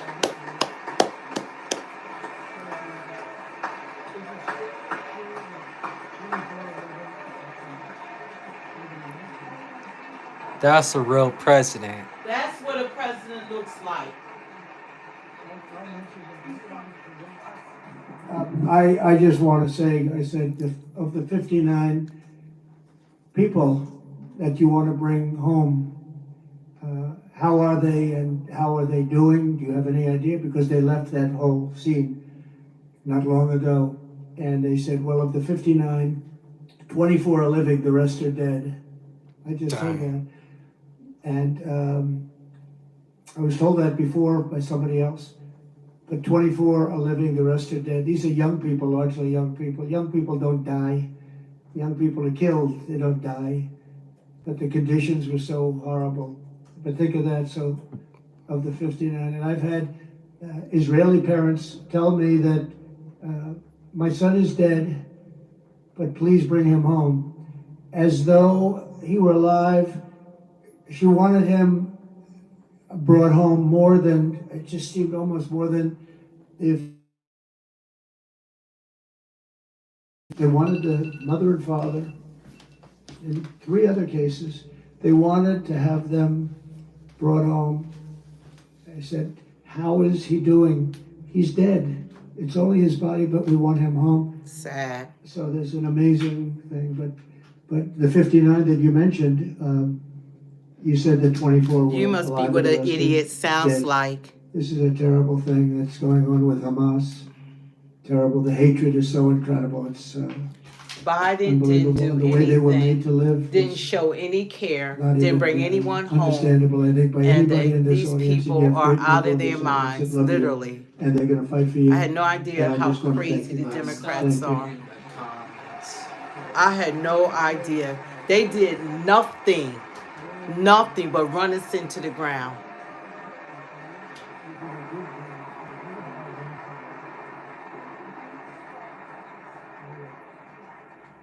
They didn't do anything but destroy this country. Unbelievable. Didn't have any energy for that mess that was It's in office. incredible, It what makes me they've so been forced to upset. live with, And I was a 450, Democrat. 500 days. This It's is incredible. Nobody crazy. in this room could really I stopped understand reading it. the I found it comments. hard to understand. God bless But America. will not rest until your loved ones have been God bless returned Israel. home. And God Hopefully we bless can Israel. do it the right The way. Democrats set But us back. They we they wanna run get around these like 24 idiots out doing really nothing. fast. They don't have nothing to stand And we're on. working on it very hard. There was no chance before. This is something that should have been I done have right Jesus. at the beginning You during need the past Jesus. administration. On Dementia. day one, we ended the so-called diversity, equity, and inclusion policies across the entire federal government, private sector, and it's Thank just not God even we have a allowed. president. I also signed an order making it the official policy of the United States government that there are only 2 genders, male and female. That's We wanna right. keep it simple. Male and female.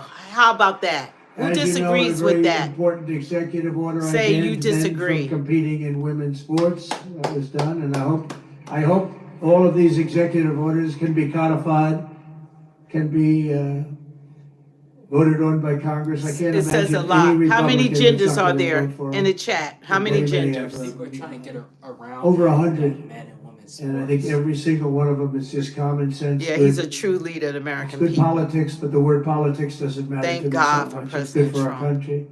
If Democrats retake the House next year, they will try to reverse all 2 of the progress genders. that we've made, which is Two, record-setting male and progress. female, 2 Instead of genders. House committees run by Mike 2. Johnson, Since the Steve beginning of Scalise, time. Jim Jordan, James Comer, Ronnie Jackson, and so many other of our friends 2 in this genders. audience. They were saying 2. The House will be run by the same band of radicals and lunatics you saw at my address to Congress, including Hakeem Jeffries, He AOC, said they went in 2 years. Ilhan Omar, Nancy Crazy Pelosi, and Weird Al Green. He's a weird dude. Yeah, they get back in office. They're going to say it's 5 He should have genders. been treated very badly for the way he behaved that night. 2 genders. Think of it, they didn't stand up. Since the They didn't beginning pay of respect to time. anybody, including, think of it, You take a look at Lakin Riley. You take a look at any of the people there, the parents of these incredible people, the young boy with cancer, serious Yeah, cancer, wanted to be JD, that was in the police JD department. Daniels. Would give anything to be a policeman someday. They refuse to even applaud or acknowledge them. They're sick. There's something wrong with them. Sick. There is That, something wrong with them. as the stories were explained, 2 young ladies savagely killed by illegal aliens.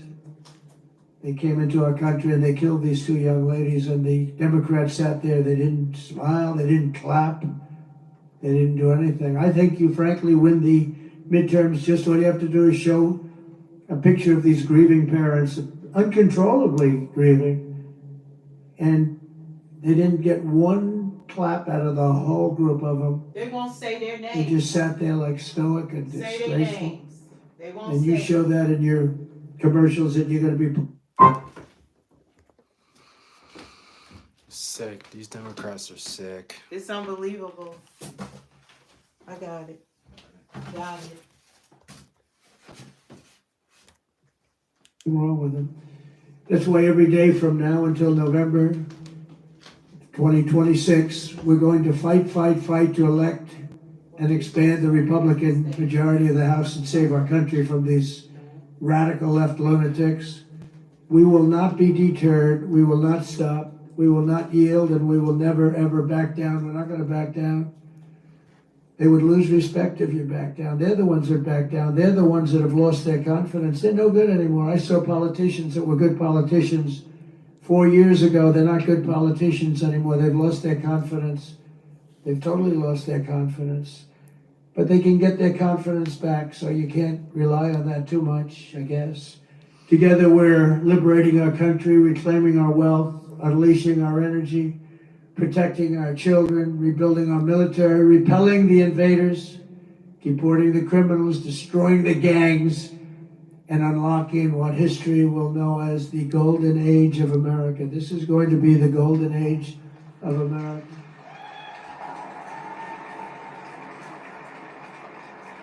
With your support, your commitment, and your help to elect more Republicans, we will finish the job that we have really brilliantly started. It's been a brilliant period of years, and we go back to 2016, it was brilliant.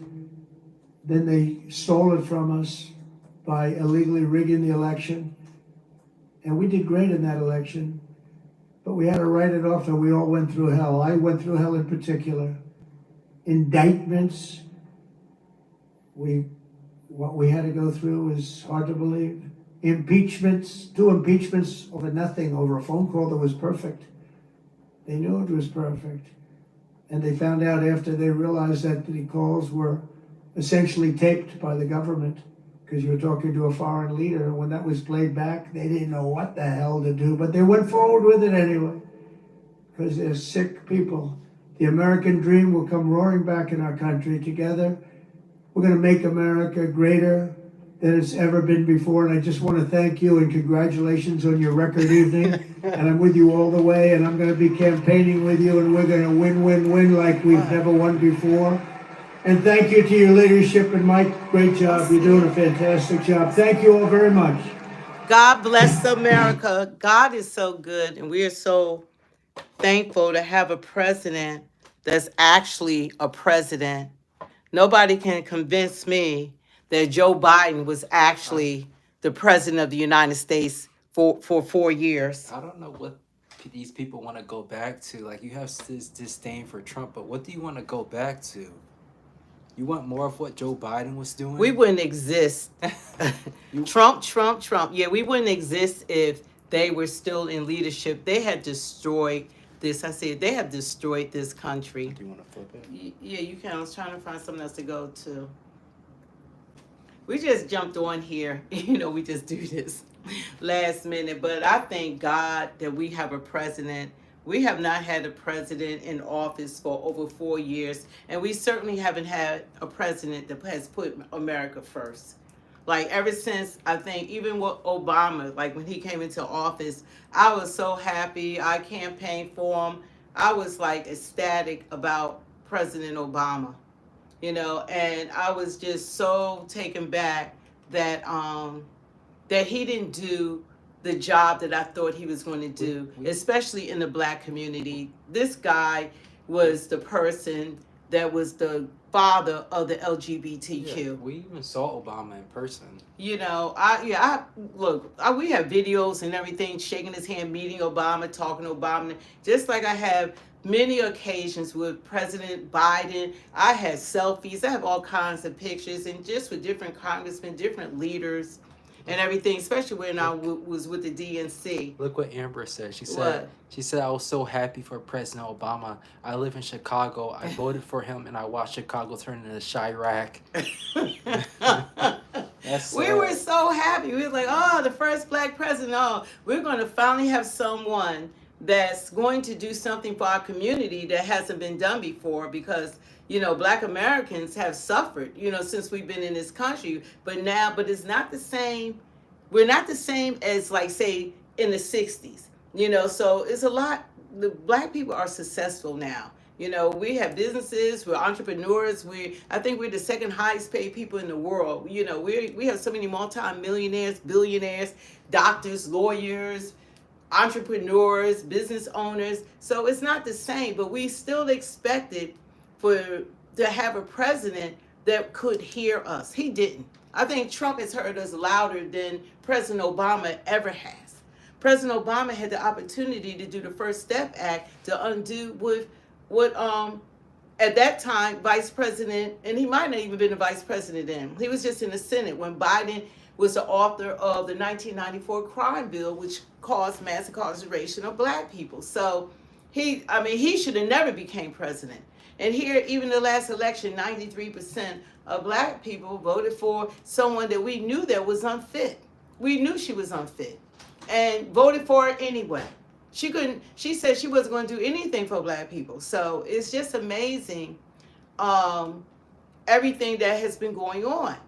So even the countries, like they talk about the tariffs, guess what? Like, we're going to hear how people are against Trump tariffs, but I believe, let's find out. Let the man do what he can do. Can anybody in the chat tell me of a president that they know that have had money coming into this country their whole term? Or if they were a two-term president. What president has had money coming into this country, let alone the first few weeks or the first 2 months? What president have we had that's actually making deals and working for us, that want us to stop being cheated and taken advantage of? Clinton, he sent all of the jobs overseas. That's why nothing's being made in America. Do your history about Clinton. Clinton was horrible. He the one that did all this mess. Sent everything out of the country. That's why we don't have anything made here in the USA. And that felon, and see, they thought the felon would stop Trump from being elected, but we knew there was a setup. Everybody knew what was going on. We know that, you know, allegedly Biden, that was his district attorney was his people. Braggs and all of them, it was his. They trumped up those charges. It hadn't even passed the statute of limitation. And then when it came to the judge, he didn't even tell the jury how to even make him a felon. It was just absurd. But we all knew that it was all game. Everybody knew what it was. So I haven't seen a president that's done anything that he has done. And you know what people don't understand is that we couldn't continue like Look this. What they said. They said, so he messed up once with a chick, but we gonna overlook all that Trump has done? What do you mean, so he messed up once with a chick? Like it's nothing. What did Trump do? Was Trump in the Oval Office with somebody at his knees? Was Trump in the Oval Office running around with 2 other women? You know that Clinton had 2 other women other than, what was her? Monica Lewinsky. But he didn't get impeached and he got a pass. Nobody took him to court or to jail. He was in the White House. They're talking about this alleged, what this woman said that happened 30 years ago or 40 years ago. He wasn't even running for president, wasn't in politics. But here they dug her out for charges 30, 40 years ago. He wasn't a politician. It's crazy. He wasn't a politician. You know, but Clinton was the president of the United States of America. Someone said, "Oh God, you two again." We're back. We're back. He was the president of the United States of America. Trump. You know? Yeah, Trump wasn't the president, but guess what? Clinton was. LT, you used the wrong grammar. They jacked this country up, and anybody can see. And then, what do y'all think about the protests? How many of y'all in the chat went to the protests? Anybody went to hands-off protests? Like they said, keep speaking the truth. I love my informed black people. Thank you. How many of you guys went to hands-off? Because, you know, there were a lot of people. It had to be somebody. Nick Shirley. Hands-off, Commander-in-Chief. Okay, thanks for sharing the truth. God bless you. Yeah. How many people went to the hand? That was the biggest bunch of nothing I ever seen in my life. How could our vote for Trump jack this country up after what Biden has done to this country? like after everything. I don't know what they drinking, syrup or what kind of drugs are they on? Because Biden was just the worst of the worst. And it's sad. It's sad. You know, this man, when he wasn't spending 40% of his presidency at the beach, 40% of his presidency, he was on vacation. 40%. And he was still getting paid.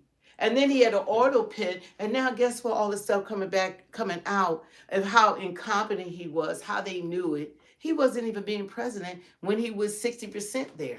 Sure, and everybody in the chat who's like against like what we're saying in Trump. So are you for men being in women's sports? And men being in female locker rooms and bathrooms? Yeah, Trump just put 10,000 people. Yeah, they just had $350,000 job report. Remember when Biden came out saying they created 900,000 jobs, almost a million? That was a big old lie. That was late last year. They were lying. They didn't create jobs, not for Americans, that's for sure. Look, they're saying two genders and no. You know, when you got to tell people, now since the beginning of time, do you understand this? Since the beginning of time, this didn't just happen. There's only been two genders. But we get to 2020, when did Obama take office? We get to when the transgender, Biden, 2020. Now all of a sudden people can't define what a woman is. And all of a sudden they're supposed to be a third gender. I guess transgender is the third gender. See, Trump's the fall guy. Someone said Biden left this country thriving, but look at where we are now. You're deluded. We know you don't believe that. They trolling. Yeah. They trolling. Yeah. That's all. They just trolling. They trolling.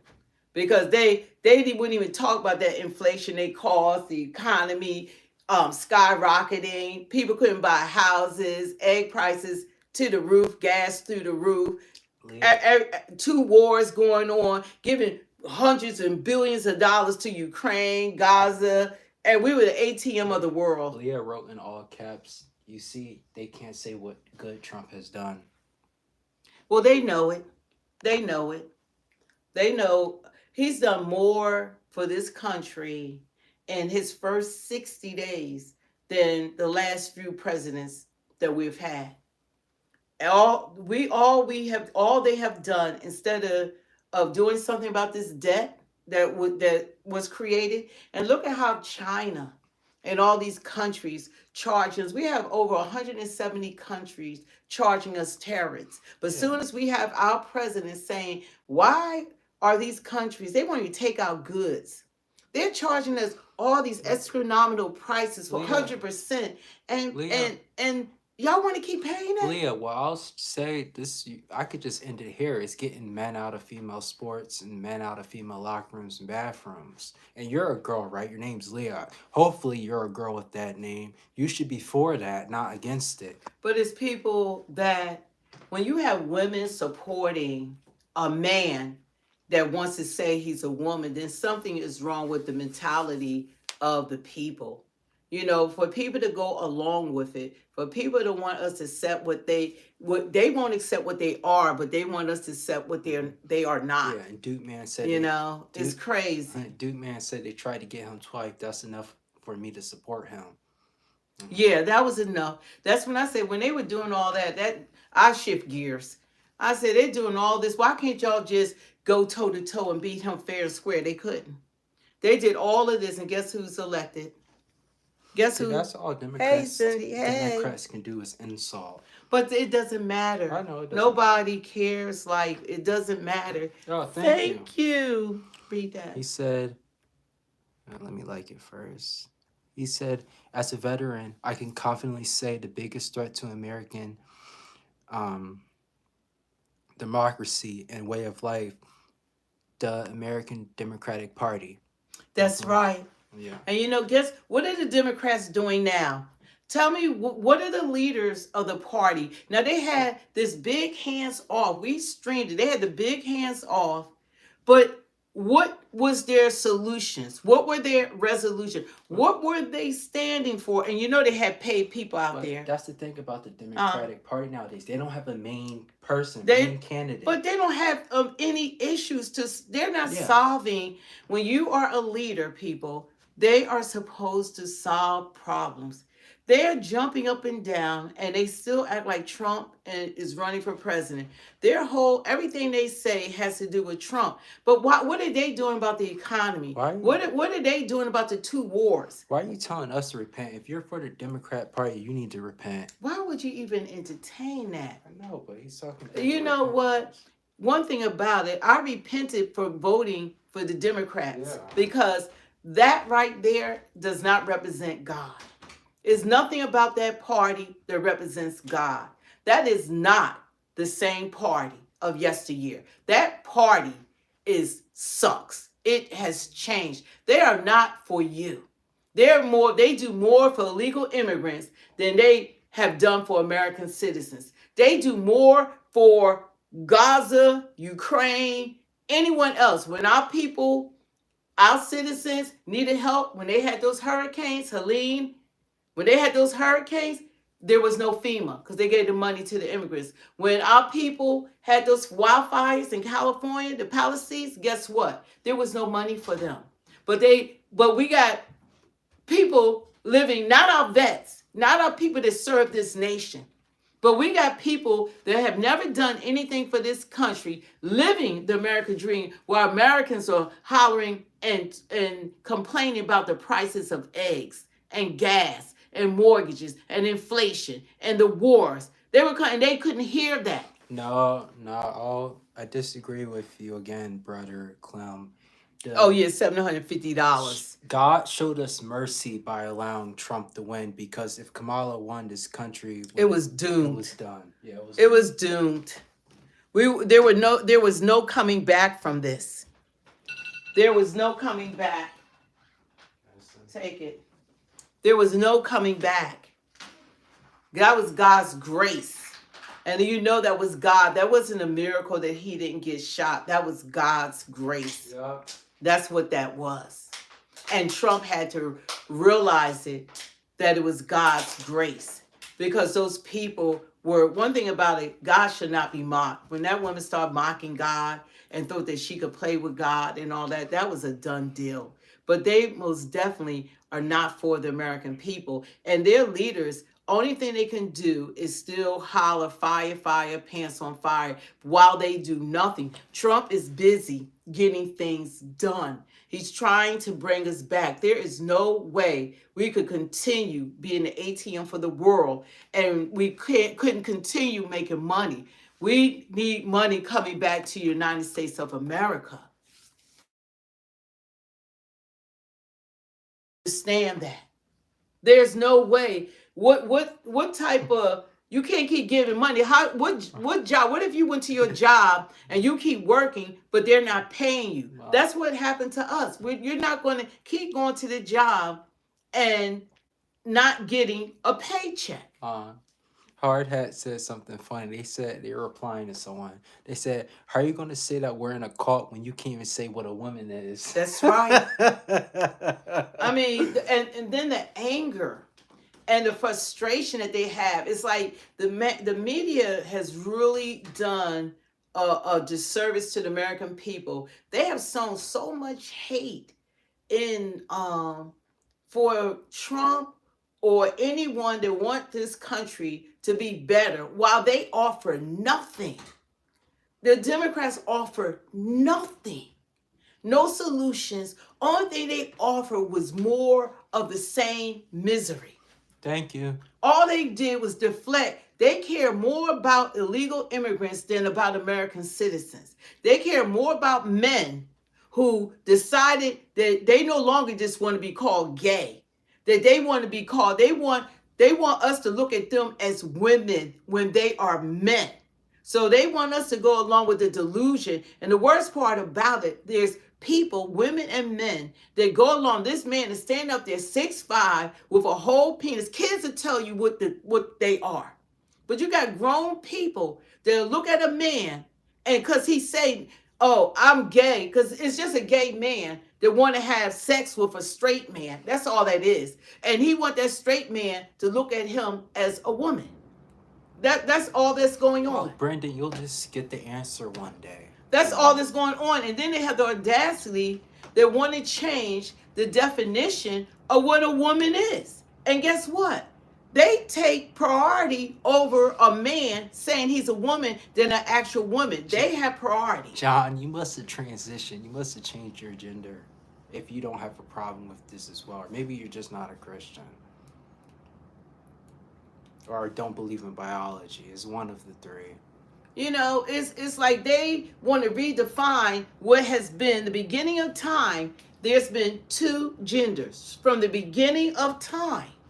D-Life, I promise you, I'm not even going to reply. And there's no doctor or scientist that can create what God has created. They will never be able to change that man into a woman. No matter what they chop off, no matter what they do, they still will be a man. They said separation of church and state, your Jesus doesn't matter. What are they trying to say? I don't even understand what the point is.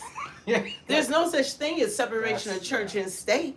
You know, I know that you're aware of the fact that was a letter that Thomas Jefferson wrote to the Dansbury Baptist Church, just confirming to them that the government will take no part in their practicing a religion. But there's not in your Constitution. Okay, it's not in the Declaration of Independence. So if you want to look it up. It's a letter that Thomas Jefferson wrote to the Dansbury Baptist Church. It's not in your Constitution. There's no such thing. Hey, outlaw. Yeah, so, but this is what Trump had to say about, I know people are concerned about the tariffs, and this is like a wave that we have to ride. But guess what? These countries are responding because they've been cheating us, they've been using us, and we haven't been getting anything back. And it's time for America. It's time for America to get its just dues and have these countries, just like we got 170 countries that are charging us tariffs that already, but now we're not supposed to do anything. I don't think so. I'm with Trump on this one. Been ranging between this 900s to 1,000 up today. Look, it's early in the day. It's been in the green, and the other indices are as well. You'll see that. We'll keep those up on the bottom of the screen. President Trump has been touting upcoming trade talks, saying, quote, I just had a great call with the acting president of South Korea. We talked about their tremendous and unsustainable surplus and tariffs. In any event, we have the confines and probability of a great deal for both countries. Their top team is on a plane heading to the United States, and things are looking good. There you go. Treasury Secretary Scott Bessent expects a couple of big deals to come, quote unquote, very quickly. 70 countries want to I negotiate. can tell you that there are 70 50, 60, countries. maybe almost 70 countries now who have approached us. So it's going to be a busy April, May, maybe into June. And Japan is a very important military ally. They're a very important economic ally. And the U.S. has a lot of history with them. So I would expect that Japan's going to get priority just because they came forward very quickly, but it's going to be very busy. And President Trump, again, gave himself maximum negotiating leverage, and just when he achieved the maximum leverage, he's willing to start talking. Well, when I get up first thing in the morning, of course, I see you and your good friends. And what On a similar couch in a similar room. Well, you know, if it works, use it. Right. So what we get are the Dow futures, and we kind of get a day setting. Is this day now playing out kind of the way that you guys thought about it this morning? Well, it seemed like everybody who had a 401k probably went to Costco to buy a case of Maalox last week because everything fell off the cliff. And that's serious for them if they plan to retire. Absolutely. And if it's your life savings, you worry about your life savings. But here's the thing. Because the president's team was not all on the same page, last week we got different messages. Half of the advisors were talking about, yep, they're going to be permanent. And the other half were, he's going to make a deal. Today, the news was, I just talked to the acting president of South Korea. Next thing you know, boom, it's up 1,000 points. Donald Trump said early on, there's going to be some pain. We didn't know what that meant. We didn't know how long that was going to last. Yeah. But ultimately, he had a plan. And Scott Bessent just said it's going to be between now and summer. If the average politician in the history of the White House came up with a plan and lost $10 trillion in a couple of days, he would be dead. He would have been run out of town. But Donald Trump had this plan. And it is bold, and everybody feels it. But he has the opportunity to reset everything around the world when it comes That's to what he's trade doing. and He's save money. resetting it. And if it works, it will be fantastic. And people have their fingers crossed that it will work. Senator John Kennedy, so famous for his leadership and his great quotes of the great state of Louisiana, was saying on Friday, at that point, he was saying, look, we're in uncharted territory. And I said, well, the rest of the world's in uncharted territory too. Let's see what they do. Lydia, I want to get you to comment on this, the status of the trade negotiations with major partners. Can we take a look at the wall? Those who are trying to negotiate are in the far left of this wall. Those who've offered concessions, those who've retaliated, China and Canada. China, Canada. And Canada, of course, tried to take a case against the Look United who's States trying to yesterday to the negotiate. World Trade Organization. We'll follow that Look and at see how this. that goes. That's mostly political. Possible retaliation. You see the European Union, although they were offering to take trade to zero. To zero, which would be yeah. tariffs to zero. And then no retaliation, Mexico. Your take on this, Lydia? I think the countries that are responding and saying no retaliation, we want to talk, are the countries that are responding wisely to this because they know President Trump is not going to play around. To your point. No kidding. No kidding. To your point, Steve, that I thought was so well taken is that most presidents, if they had lost $10 trillion in the market, they would have been run out of town. Dead. Flogged in the town square, right? But that's not what we're seeing from President Trump. And I think it's because he knows he's not just the president of Wall Street and CEOs and publicly traded companies. Yes, it's very important, but that's only one metric to use when we're measuring the reaction. It's roughly 40% of Americans that are not tied to the stock market. Right. And what do they have to say about this? How are they feeling? And I think he knows very well because he got that message during the election. And I am so grateful for my job on Fox Business because I get to travel the country occasionally and talk to everyday Americans and Main Street businesses about what they're thinking. And I did that just last week when I went through the Southeast, through Alabama and into Mississippi. And over and over and over, I heard from everyday Americans, business owners who are talking about how they're worried about our depleted manufacturing base, the trade imbalances, the unfair practices overseas that keep wages depressed, that take manufacturing away from us, the currency manipulation that make overseas products more attainable, more inviting for us. They're tired of it, and they're excited that, Harris, they're going to have a president that's going to fight for them. Right. Mark Meadows was on with me last hour. We hadn't seen him in a while, a former White House chief of staff for Trump. And you and I were just talking about how you lay this out in the messaging. He is supreme at that messaging. How do you think it's going so far? Absolutely. I love seeing Mark Meadows. I thought his messaging was spot on. The administration deserves great admiration and commendation on what they are doing. We are only a week in, but the resolve they have shown in the face of so many headwinds is impressive. In fact, Politico spoke to some Trump insiders in the West Wing, and they said, we've never seen a backbone like this on any issue. They were so steadfast in what they were doing. And in fact, 3 insiders shared internal polling that showed that the working class voters of this country love what President Trump is doing. Thank you, Outlaw. And why is that? You know, Scott Bessent laid this out so well. He said the top 10% in this country own 80% of equities. That's right. 80% of the stocks. The next 40% owe 12%. We'll do some simple math, and almost 100% of the stock market is owned by the top half of the country. Well, what about the bottom half? Scott Bessent mentioned these are individuals with credit card debt, some of whom have lost their jobs, their manufacturing communities have been decimated. That is what this is about. President Trump is for the working man. And I would also say this, someone who deserves probably as much commendation as anyone other than President Trump himself is Scott Bessent. He has been right on the messaging where others have been out there saying there's no negotiation here. Scott Bessent, to your point, Steve, has stepped in and said, we need to talk about the end game. We need to talk about negotiations. Trump has done that from the beginning. He did that in a gaggle. He did that every time he's been asked. But Scott Bessent, I put that man in charge of economic messaging. He knows what he's doing. The markets are showing it. He should be Secretary of Treasury. He should be.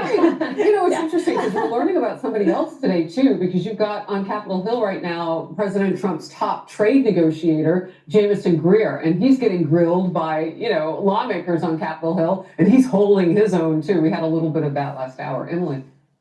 The reality, too, is that many of these retirement funds that public employees, for example, are a part of, we learned that in Minnesota, right? The Tim Walz's state, that 1.6 million shares of Tesla are held by those public employees and state employees. So the reality is that there's a lot of investment in the stock market. And that's why people's faith should stay steady. Because at the end of the day, as you talked about, the situation that was unsustainable is not this current ephemeral rocky period that was not unexpected. It's what we were living through before. Treasury Secretary Bessent went on to say that summer of 2024, we saw record tourism to the EU, but we also saw record visits to the food bank. And we have record numbers, almost 50% of American households that have income, have assets, are employed, and yet still can't make their bills and are in that record credit card payment. That is the chapter that was unsustainable. Something had to change. So there's a little bit of growing pains, and there's definitely a panic button being deployed by people like Moby and Hollywood, right, making these ridiculous TikTok videos, stoking the panic. But at the end of the day, my faith is in a change of the system, a recalibration, because the status quo is what was absolutely disproportionately affecting those middle-class Americans, low-class Americans, and in general, every American with the international trade. So what you're saying is so important, because when you look at what we learned and are learning still about what Governor Gavin Newsom has done in California, and you would know because you've lived there more recently than I have, when you look at what they've taken out of Medicaid to be able to pay for the illegal immigrants that have come into their state, into this country, and ended up there, and what kind of a bill that is for the citizens there, that has repercussions across the country, too. That hits our bottom line. Hey, everyone. I'm Emily Campagno. Wow. Catch me and my... It's just amazing, like, when you hear, like, what's going on with the other countries. Look at all the countries that want to have that conversation. I believe it's 70 countries that have called President Trump. You have Europe saying that they want zero tariffs now. They want it to be zero. You have Mexico. They said we don't have any skin in the game at all. So what he's doing, he's like recalibrating the world. Trump is actually running the world because his action caused everyone to say, hey, America's not going to be used any longer. You guys are going to have to do business with us because we're not going to keep on paying. Well, what are we paying? Hundreds of billions of dollars to Canada. That's why Trump said that they might as well be a state because we're taking care of them. But they won't, even Canada won't take any of our goods. They won't take our goods. But we're giving them hundreds of billions of dollars. Why? Why are we giving all this money? And he said that the Panama Canal, that belonged to us. Jimmy Carter sold that for $1. But China has taken advantage of it because of the leadership that has been in office. Like the people that we've had as president, and maybe the people that were president, they weren't president because they were all bought to the highest bidder.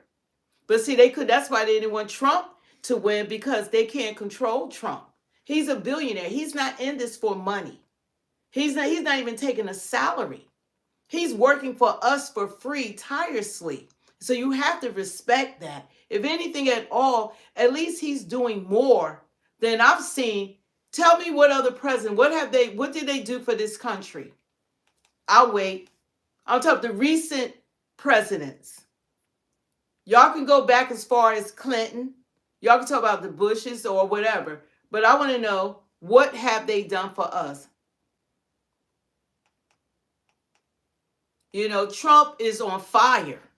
And I love the fact that he knows how to bring jobs, how to create jobs, how to bring wealth back to this country. And no matter what people say, I know they say that Trump derangement is real. It is. It's real. The Democrats had this great big, all these rallies, hands off. And what did they accomplish? What was the message? What was the message? Because it didn't include everyday American people. You want Trump to stop bringing money into the country? Is that it? That's a bad thing? You want Trump to stop saying it's two genders? What is it? Which one is it? It doesn't make any sense. They didn't make the stock market lose over $9 trillion in the scam every day. Africa is over. Enjoy spending more every day. Yeah, you know what? This was going to happen, but he's the only president. Maybe it's some of them other people that we elected to office, instead of putting us $36 trillion in debt, and allowing China and all the other parts of the world to buy up the United States, maybe we wouldn't be in this predicament. But somebody had to do something. Somebody had to take action. Because we were not going to sustain this. And then you're going to open up the borders and you're going to allow 14 million homeless people to come in. And then you're going to still put that on the burden of American people. And we're already talking about that we can't pay for, we were saying we couldn't pay for eggs. And you're going to open up the borders and allow them to step over our vets, allow them to step over our homeless, leave them on the street. Leave them on the street. And you're going to take care of people who haven't done anything for this country, and you allow them to come in, any and everyone to come in. You didn't vet anyone, because America is a country of immigrants, some willingly and some not. But it's a country of immigrants, and nobody said not to allow them to come in. We're not from Africa, you son of the devil. We're from America. Yeah, we're from here. We're here. Got demon in his name. Probably shouldn't have read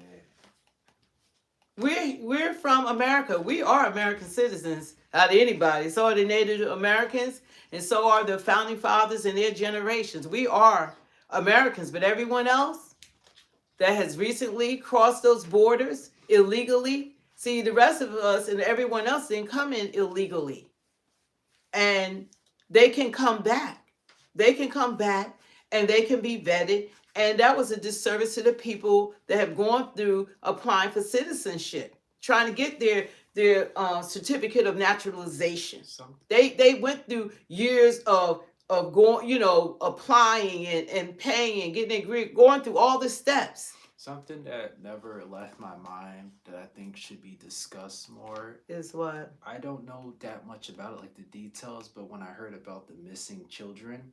Yeah, yeah. What about the 350,000 missing children? How many times have the Democrats talked about all these kids that are missing? Do they ever bring the children up? Do they ever talk about fentanyl?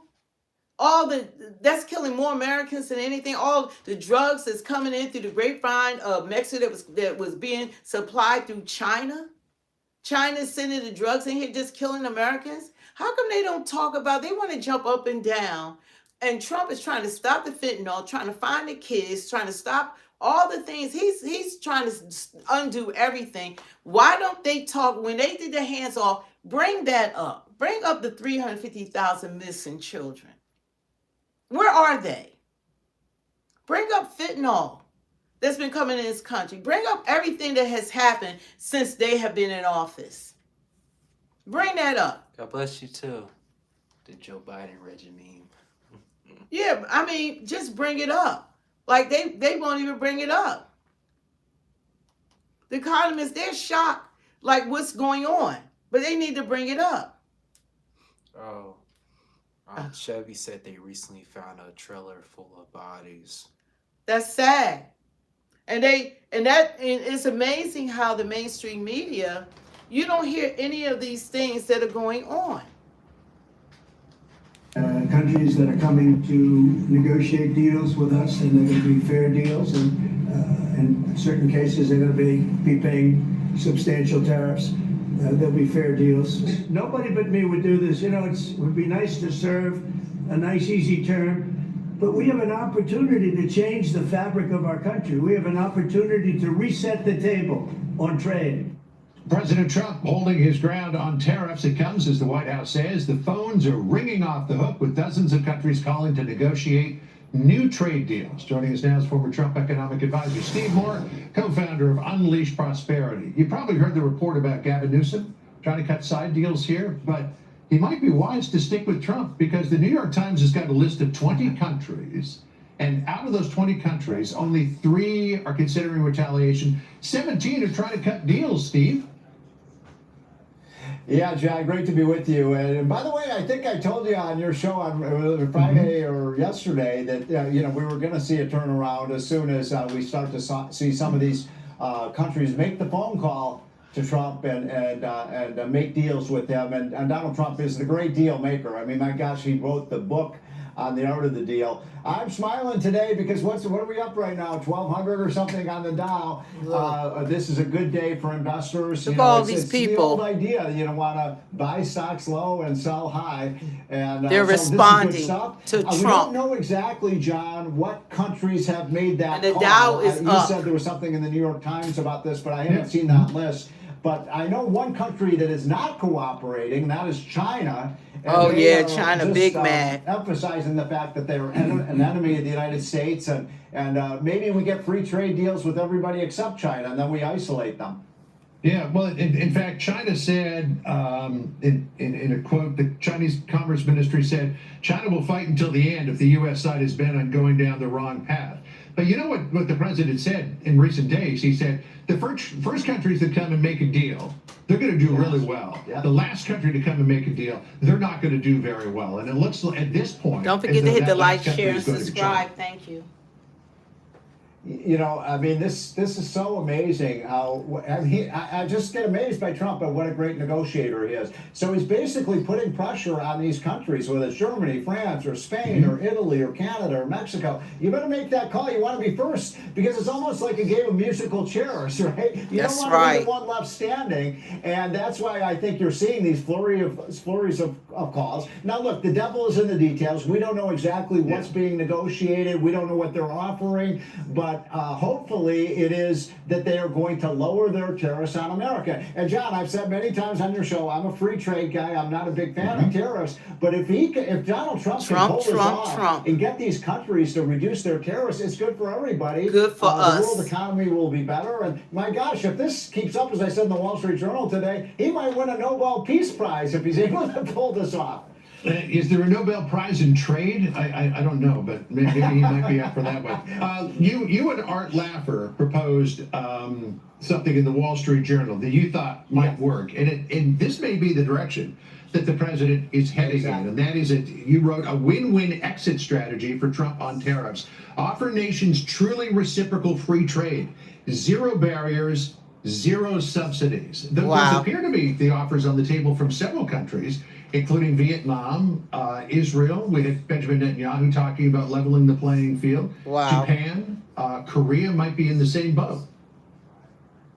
Yeah, and by the way, this is not out of context with what Donald Trump has said in the past. Yeah, they don't love anything he does. You're right, Outlaw. The G7 meeting of the major, leaders of major countries in the world. Trump, they were kind of bitching at Trump for talking about terrorists. He said, look, if you guys will go to zero, we'll go to zero. And all of a sudden they ran for the exits because there's a lot of hypocrisy going on among these other European countries who say, how dare you pick a fight on trade when they have much higher tariffs than we do. I think it would be a great solution for Trump, and I think he would take it. Any country that wants to go to zero, we go to zero. That's the ultimate in free and fair trade, and I think Trump may just be able to pull that off. Because, the president's bottom line is that all of these nations have been taking advantage of America's benevolence for too long and ended up, for lack of a better word, screwing us on so many different things. Steve, great to see you. We'll see which way the president goes on all of this. You know what? It's like just all the different perspectives that's going on. And I was just looking at now Stephen A. Smith considers a run for 2028. And that list that is growing, that list of people who want to make a deal. When did Obama do this? When did Clinton do this? When did the Bush, the father or son did this? When did Biden? When did they do anything like what Trump is doing? DOC 81, please tell us how he's screwing up. He said it's not that we don't like him, it's that we see how bad he's screwing up. Please tell me what Biden was doing that wasn't a screw up. Biden put us in this situation that we're in. This is why I find it's like we're living in like some type of alternate universe. It's like people are giving the previous administration a pass that caused all of this hardship that we are currently going through. That's what I don't understand. How is that possible? How come they get a pass for causing this mess? The burden that they put on us in 4 years when they open up just the border alone. While we're broke, and you're going to give us 14 million people to take care of, and we're not even taking care of our own citizens, especially our military who serve this country and have given their lives for us, and they don't even get the benefits that are given to people that have come into this country illegally. That's what I have a problem with. Take care of Americans. Take care of our citizens first. You're going to take care of your house first. You're not going to take care of that neighbor house down the street before you take care of your kids and your household. We're supposed to take care of our house. Our house is United States of America. You take care of America first. That's how that goes. Now, they don't have anybody, even Stephen A. Smith. We got to hear this, you guys. We're just reacting to this. Oh, yeah, his polling was high for this. Stephen A.? Mm-hmm. It was close to at ESPN Disney. Hate the thought of being a politician, but sick of this mess. So I am officially leaving all doors open. Whoa. Fox News contributor, I hope your door's not open because that leaves your house free for burglars. Joe Concha joins me now. And Joe, Stephen A. how Smith, real is really? this? And if it is real, what does it say about the state of the Democrat Party? They're done. They are finished. Well done.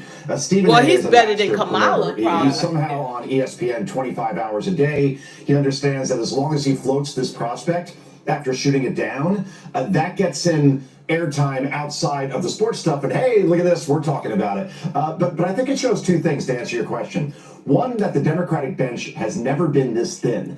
When there are some urging a Stephen A. Smith to run for president, despite no executive experience in business like Donald Trump had going in, no foreign policy chops, while not putting out any specific plan around any issue, because why would he have to this point? That's a sign of desperation within the party. But I think it also shows that you need to be a certain entertainer to a certain extent when running for the highest office in the land. You look at people that have been so successful.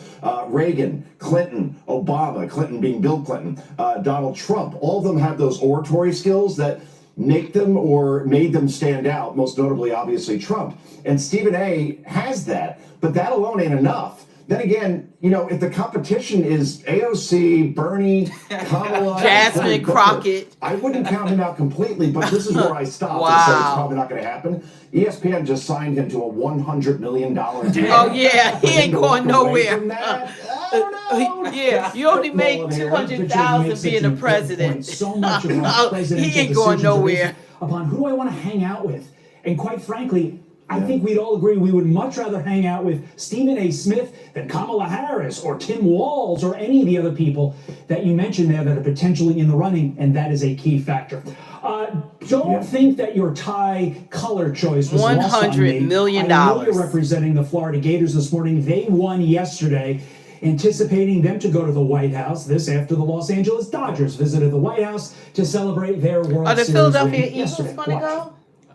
I'm thrilled to welcome to the White House and very special people, actually, very talented people, the 2024 World Series champion, the Los Angeles Dodgers. We have a couple of senators here. I just don't particularly like them, so I won't introduce. Trump is a trick. Unanimous National League MVP, Shohei Ohtani. Looks like a movie star. He's got a good future, I'm telling you. And putting aside the hysterical Trump is a trick. He tell you whether he like you or not. What? Did you hear Kamala just say at her speech? What did she say? About Trump administration. She said, "I'm not here to say I told you so." She is losing her. Yeah, they got emboldened when, I think that they were the ones that constructed the hands-off marches throughout the country. You want to watch Tim Walz reacting to her saying that? He reacted to her saying What, Tim Walz? Yeah. What, her running partner? Yeah. He did an interview. You can find it. It's so amazing when you look at the people, like someone like her that have the audacity is talking about that I told you so. What did you tell us? You wouldn't even hold a news conference without a teleprompter. You wouldn't even speak off script. It's right there. So Tim Walz reacted to Kamala Harris, I told you so. Jim, what's his name? Taper? Didn't he go in on them? This guy, these people are out of their minds. No, we do not need tampons in the men's room. This is the people that they have running is just so. Where was he at? It's so, where'd it go? Just put it on. It's unbelievable. And they're still out there like they're campaigning. And Trump has only been in office for 60-something days. We have 4 years. 4 years. And guess what? We're going to have 4 more years of a Republican in office. And probably 4 years after that, and 4 years after that, because as long as they cannot define what a woman is, and as long as they want men and women sports, as long as they continue wanting men and women bathrooms, and they're not doing anything for the economy, only thing they've been doing is fighting against everything Trump is trying to do for the American people. That's the only thing, anything that he tries to do, while they offer nothing. Nothing. They have no solutions to any problems. None. Oh, hey. Yeah, speak, Queen. Yeah, I'm trying. Yeah, it's just, when somebody offer you nothing, they have no resolutions, no solutions, they don't have, what happened to that one? They have nothing. And they jumping up and down. Like, how are you going to follow the leader when the leader offers nothing? What was wrong with that reaction, CNN? I'm just making sure you can. I don't understand. They did all those rallies and there was no outcome. What was the outcome? They were just talking trash. They offered nothing. No solutions to anything. Are they going to end the wars in Ukraine? Do they have a solution to end the wars in Ukraine? That America stopped giving all? They're the ones that gave the $350 billion. They're the ones that have 220 or 240,000 of their citizens that's living here, that's on our Social Security. We're taking care of them too. And they're getting snapped. And we were giving money to Al-Qaeda. And We give the Taliban $40 million cash payment per week. It's crazy. That's what we have given them. $6.1 billion since 2021. Biden was sending. Who's getting this cash payment? I can't believe that's going to the Taliban. It must be some kind of, I don't know. It got to be some kind of money laundering going on. Cash payment so you can't trace it. It doesn't make any sense. And Tim Walz, he reacts to Kamala Harris. I told you so comment. Like, told us what? to thank God that she not the head. Almost made me say the H double hockey sticks. We knew what happened. Look at this. I'm not here. So She's still drinking. Still drinking. Former Vice President Kamala Harris back with a little "I told you so" this week, as President Trump's tariffs are setting off Audacity to so show what her does face. Harris's former running mate think? Well, Democratic Governor Tim Walz of Minnesota has been on a national town hall tour through red. He think he gonna run for congressional president. districts from Iowa to Texas to Ohio, and he joins us now from Columbus. Democratic Governor Tim Walz of Minnesota. You're the governor of an agriculture-heavy state, one of the top 5 in the country, I believe. What's your reaction to what you just heard from the agriculture secretary? Yeah, good morning, Jake. Well, I'm stunned. Your questions were spot on. It's very clear that she talked about the people she's listening to. She's always That is drunk. not the agricultural community. It is certainly not producers. It's not folks like Cargill, CHS, General Mills, who are out in my district. Look, this is a really precarious time. And the It's a flippant nature that precarious we're just time. trying something new here is Wow. really dangerous. These markets took us years to develop, and we have to be dependable trading partners. They don't come back overnight, and everyone knows in the history of trade wars, agriculture gets hit the hardest. So We're I'm not deeply trading, concerned. It's we're our being number one stopped. export. Adding the tariffs, our 2 biggest export markets are Mexico and Canada. They're our great friends. This is just really, really terrifying. I would encourage, and I'll call the secretary, I'd encourage her to come to Minnesota and see everything that she said is not what's happening on the ground. So look, it's a precarious time. So let me ask you, because another group you're in touch with, the United Auto Workers Union, you have a lot of that. They have supported you for years and years and years. They were excited to have you on the Democratic ticket. President Trump argues that these tariffs are needed to bring American manufacturing back and to help American workers left behind in places like Minnesota. He has support from the UAW. The UAW called his auto That's tariffs right. a long overdue Unions shift are away supporting from a harmful Trump. economic framework that has Tell 'em. devastated the working class. It signals a return to policies that prioritize the workers who build this country rather than the greed of ruthless corporations, unquote. I have to say, that sounds a lot like language you would use. What do you say to the UAW? Yes.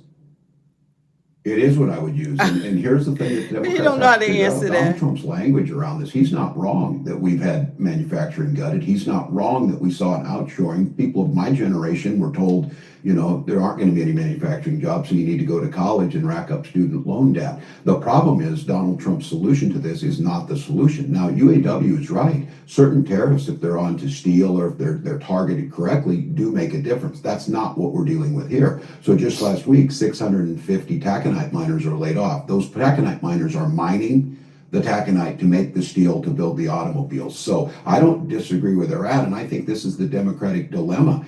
Donald Trump talks about the things that are real in the angst of people's lives. He doesn't do a damn thing about it. In fact, he does just the opposite, and he pals around with the Look people at that this. caused the Look problem. at this liar. And we don't offer them a solution, Y'all so it don't looks like we're do not hearing them. So I disagree anything with Sean about Fain and anything. UAW on this issue. I don't disagree with them on that we made decisions over the last 30 to 40 What years. have y'all done? That I don't think helped America, but there's Except it's for putting not the solution tampons to in it. bathrooms, Isolating men's ourselves is room. not the solution. We need to make sure that we're focusing. And again, I would just end with this, Jake. Donald Trump has not You better once ever cared challenge about that workers. fool. This is why you need to support unions across the board, support the ability to have a living wage. So we heard your former running mate Kamala Harris say she's not here to say "I told you so," although obviously that's what she was saying about all the Trump chaos. We're saying, I have to say though, what does "I told you so" really mean here? I mean, people heard her message. They did not vote for her. She lost every battleground state. You yourself have criticized the Harris-Walz campaign. And he for won being the too popular cautious. vote. Please she say may that. have told the American people, What? she may have warned the American people. About but what? She didn't do it compellingly enough to win.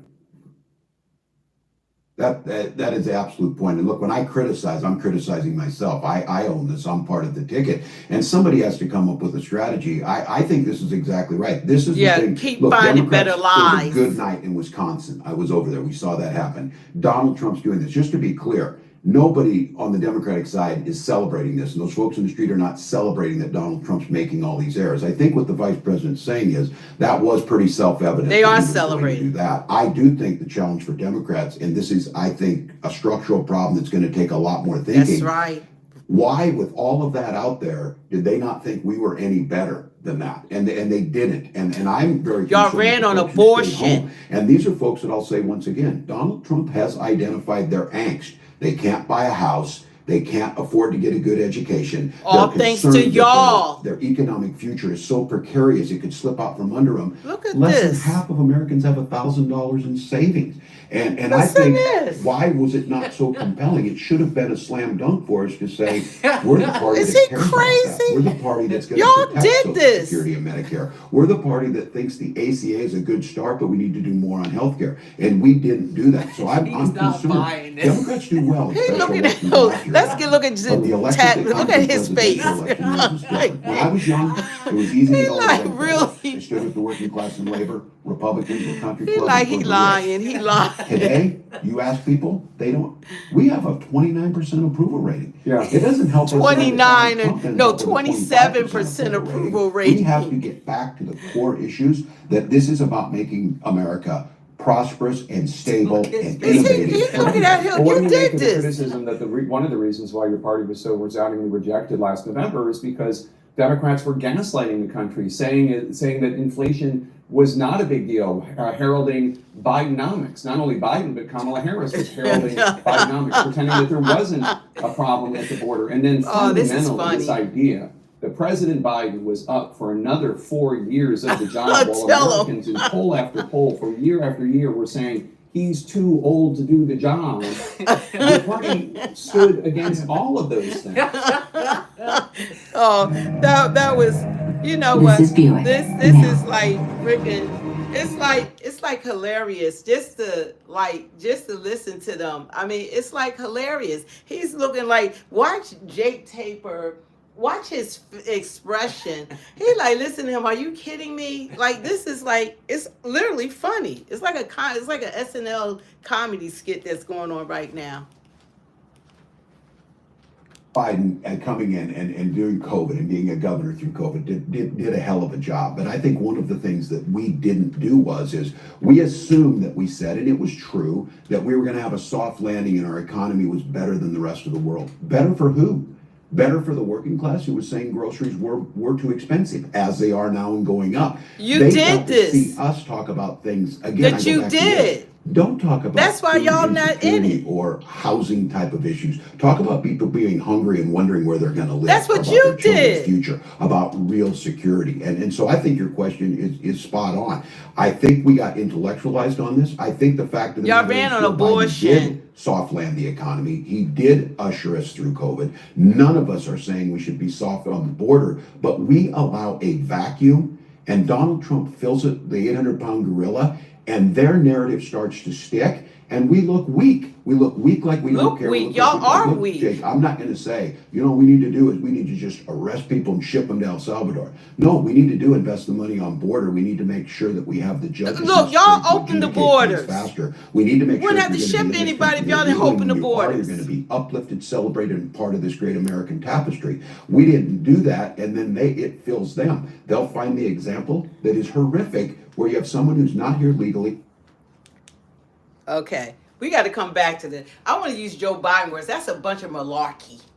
What he's saying is a bunch of malarkey. They did everything he's talking about is what the Democrats did, and that's why they lost the election. That's why they will continue to lose, because they don't even take ownership for the inflation they caused, the open borders that they caused, everything that's going on, prices, growth. They want to talk about it. And they ran like Trump was the one actually that was president for the last 4 years. You could reply to this. What? Too. They said Trump literally skipped the handoff of our fallen soldiers to golf. Are you kidding me? 4 young men gave their lives and their president doesn't bother to show because he's playing golf. Y'all need to stop. What That about man, Joe Biden checking his watch? that man works 24 hours a day. It's like, does he even sleep? He is working. I've never seen a president as transparent as he is. I've never seen a president talk to the American people almost on a daily basis, and his administration. He has all of them addressing the media. Guess what? Without a teleprompter, without scripts, answering all their questions. Those thirsty reporters didn't ask any darn questions to Kamala, Joe Biden. None of that administration were asked, and they were held accountable for anything. What did Biden do with Afghanistan again? Biden did that horrible pullout of Afghanistan that cost 13 soldiers their lives and caused a slew of them, at least over 40 or 50, with devastating injuries, losing limbs, faces, everything. They just lost everything. What do you have to say about that, Disco? And then he had the audacity when they were bringing the bodies back. He first of all, he was an hour or two late, and then he's just looking at his watch. And then they had the nerve to say that nobody lost their lives under his administration. Let's not forget that. Okay, so Trump, he went golfing, and this man, when he's working, I'm quite sure he calls those fans because he never neglects the military. He never neglects the soldier. So I'm quite sure that he has reached out to those families. And Trump is the type of guy that he'll have them at the White House. Trump is the type of guy that he will recognize them. And you know it because he's done it. Like the person just said, Disco, He will recognize Disco, them. the fact that you can't even admit that shows you just hate Trump and just finding any way you can to hate Trump. Trump will not just not acknowledge or recognize. But the things that this man and these Democrats keep talking about, everything they're talking about is what they caused. They have no answers. They have no plans. All they know is spin, spin, spin. Somebody had to deal with this crisis. America is in crisis, and someone had to deal with it. And do you think that they were qualified? Do you think that if Kamala had gotten elected or Tampon Tim, that they would have been able to help? They would have been able to do something about this debt crisis? Do you think that Putin would have sat down to even talk about ending the war in Ukraine? They would have bulldozed over Ukraine and had taken the whole thing by now. Do you think President Xi wouldn't be the world leader right now? He would have stomped on Kamala. See, this is about world leadership. Saza, I could tell from your profile photo you're like 12 years old. Nice. You know, they would have stomped us. Let's listen to the guy that you wanted to become president or vice president. Horrific, but we don't do a good job of telling that. Don't you think your Don't party do a needs to good job. acknowledge that President Biden was not up for the job of running for Oh, re-election? they're not gonna and do This that. was a major mistake. By He the made that Democrats? decision. I know, but you all went along with He the made that idea that he was decision. up for it. Y'all and he need to wasn't. stop And everybody saw making it, and the country excuses. rejected it. He was looking at his watch. He was ready to leave. Yeah, well, look, history will tell us to go back on that. That very well could be Crazy. the case, Jake. What I'm concerned about is learning from those I never lessons. heard I that would hope one. we would never do it again. God Make a damn. mistake, make sure we go through, get someone. But Looking at his I watch don't 'cause know it where was it helps his us day. going forward. I Wow. certainly am deeply concerned that Donald Trump is going to lead us down a horrific. Look, thank God it's tariffs that he said. Donald Trump listens to no one. Remember, Donald Trump has statements about, I don't think nuclear war would be that bad. I guess we're lucky that he went after tariffs instead of that route. Yeah. We have an issue in this country that is going to impact us. And if there is not a loyal We have one opposition, now. What if did we there's not have some soul searching before? on our side, if there's not reaching out to those folks who are in the streets, Y'all they're will leading right never now. be So in quick I office would again. tell everybody, you better get. Y'all will yeah. never Quick be question, in 'cause we office gotta again. go. But you said you're not going to run for the Senate seat there. Are you going to run for a third term for governor? Are you possibly going to run for president in 2028? Well, I'm certainly thinking about running again in Minnesota if that's what they want. No. I'm not thinking about running in 2028. Let's go. No, you want him to run. They need him. So we can bulldoze. We want him to run. Doing things like Cory Booker's doing things like Bernie Sanders, AOC. Things Oh, that's that who see he people putting out him. talking They to. all want to be So for me, I'm president. gonna get through this legislative Yeah, he wanna be session. If president. the folks in Minnesota want me, He's I'm kind of gaslighting. inclined to do that. And I just want to play my part to make sure we cannot afford No one to heard allow of him Donald Trump until or his Kamala successor to go forward. made We've him seen her the running mate. Good to have you back here, Governor Walz. Oh, and happy birthday. No one even heard of this guy until You remember what Obama said recently? yeah. Well, Obama said that he knew she wasn't going to win. He didn't want to endorse her. But this is just some crazy stuff. These people will never be in office again. They will never, because the won't rest get of a us who fourth have term. common sense, the rest of us that actually, have discernment, like most of America, because you saw how we voted, they'll never be in office again. You heard me? I think they need to start with defining a woman, huh? You heard, I said Obama won't get a fourth term. Yeah, Obama won't get a fourth term. He screwed up that last term. Joe Biden wasn't even president. And he did not want Kamala to run. But anyway, you guys, we get ready to jump off. Thank you for joining us. We just jumped on. We're jumping off. Thank you to Outlaw and Chevy. Thank you so much.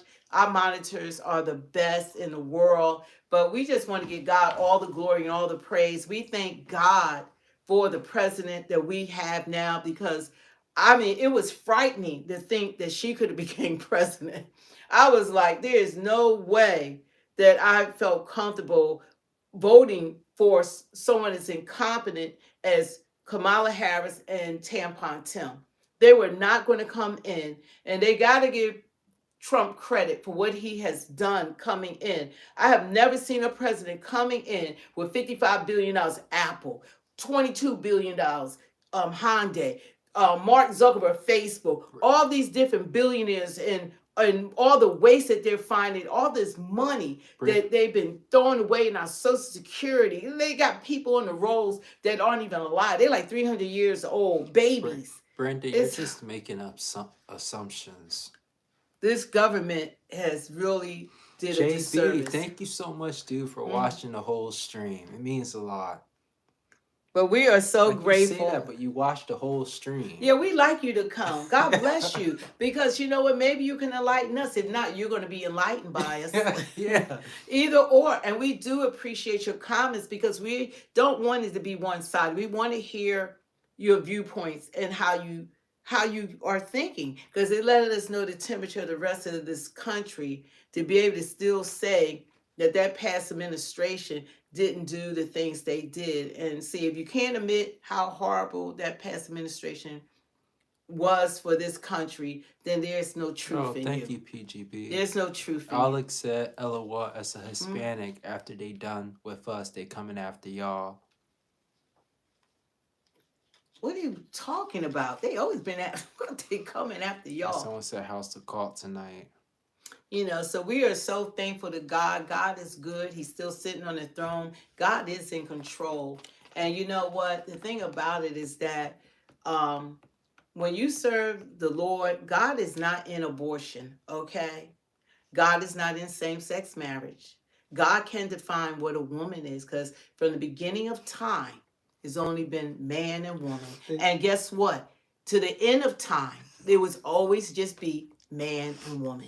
Period. I'll tell you, just against the ones in the chat who still don't know what a woman is. It's not a man, a gay man that want everybody to say he a woman now, because that's what a trans woman is. It's a gay man that want people. It's not enough to be a gay man. I want y'all to now acknowledge me as a woman. We got our own money. We're not looking for handouts. Oh yeah, God said we don't lack any good thing. You know, when you serve God, he will not hold any good thing from you. He said, beloved, above all, I wish that thou may prosper and be in health, even as thy soul prosper. So we are perfectly, wonderfully made. We don't lack any good thing at all. Nothing. We don't want for anything. See, when you serve God and not man, we don't serve man. We serve God. Our help coming from the Lord. But what is right and what's wrong is wrong. Right now, people are looking at wrong is right and right is wrong. It's like the opposite. So we're going to stand on truth. That's all we're doing. It's hard to really comprehend how people, everything that this party has done and still continues unbelievable. To do, they still are for them and against people that aren't for that. You know why they're like that? Why? It's the media. The media is so influential when they keep listening, because I used to listen to MSNBC, CNN, ABC, CBS, you know, all the news channels and all the morning shows like Morning Joe, and they had your Joy Reeves, you had your night late comedy people. They're all for the left. And when you keep hearing them talking negatively about someone over and over and over again, and they're telling you how you're supposed to hate this person, how this person is bad, you start believing it. It's brainwashed. You're believing it. I was a part of it. I thought Trump was supposed to be the worst thing ever. Oh, he Hitler. Oh, don't let him in. I believed that stuff because I was hearing it. Myra asks. Not any longer. Myra asks, what about trans women that are attracted to women? Trans women that are attracted, because they're men. They are men. They're supposed to be attracted to women because they are men. What happened is that it wasn't good enough to be gay. It wasn't good enough to be gay and dressing in women clothes. You know, you had your drag queens, all that. But now gay men got to the point, they came with their own name, transgender. There's no such thing as trans anything because they can never trans into something that they're not. They're gay men that want people to recognize them as a gender that they are not. And now they're trying to call that they are not. They're trying to call straight people cisgender now. And then they want to redefine a woman is a simulator, a birth person, a birther, and all just such disrespect. But there's nobody on this chat that was not given birth by a woman. And from, like I said, from the beginning of time, when God made the world, from the beginning of time, that has always been two genders. Now we got into 2020, I guess when was Biden became president. Now transgender, you got doctors that want to cut off parts, but that doctor will never be able to recreate and change a person's sex. Only thing he's doing is making money. Myra, how wasn't that? That's it. How wasn't that an answer to your question? That's it. That's it. There's only one creator. A man, a trans woman is a man. He's a man. He will always be a man. He could put a wig on, he's a man. He could put lipstick on, he'll be a man. He could wear women's shoes, he's still a man. He could cut his penis off, he still is a man. Do you feel comfortable with a man in your bathroom as a woman? I assume you're a woman. Do you feel comfortable with a man playing against females on a competitive team, such as volleyball, such as fencing? Like the fencer recently had to kneel because she had to face a biological man. Boxing in the Olympics, boxing. How come you don't see trans men playing NFL football? Exactly. How come you don't see trans men trying to play any men's sports? They're not trying to box the heavyweight champion of the world. What did she say? They're not out there playing NFL football. They're not trying to play NBA football because they are women. And what did she say? She hasn't been punched so hard in her life. Yeah, the woman that had a trans man. I hate all this trans because there's no such thing as trans because you cannot change your sex. You can't change it. You can't change your DNA. They can mutilate your body, but they cannot change your sex, period. And like the big catch now men, they went so far as that I don't just want to be looked as gay. I want you to recognize me as a woman, but I got a beard. I'm 6'5". They always 6'4" or taller.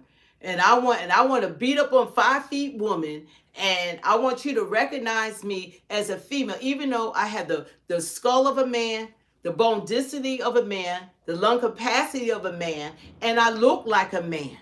But you're supposed to call me a woman. And you have the crazy part is that the delusion, you have people actually that are supposed to be straight, that are doing that to their children and that are going along with the delusion. That's what the problem is. They're in their own delusion. They're fine because you're not supposed to go along with it. You're going to be what you want to be, but you want the rest of us to believe. You don't want to believe what you are, but you want us to believe what you're not. Yeah. Does that make sense? That's my mom. Does that make sense?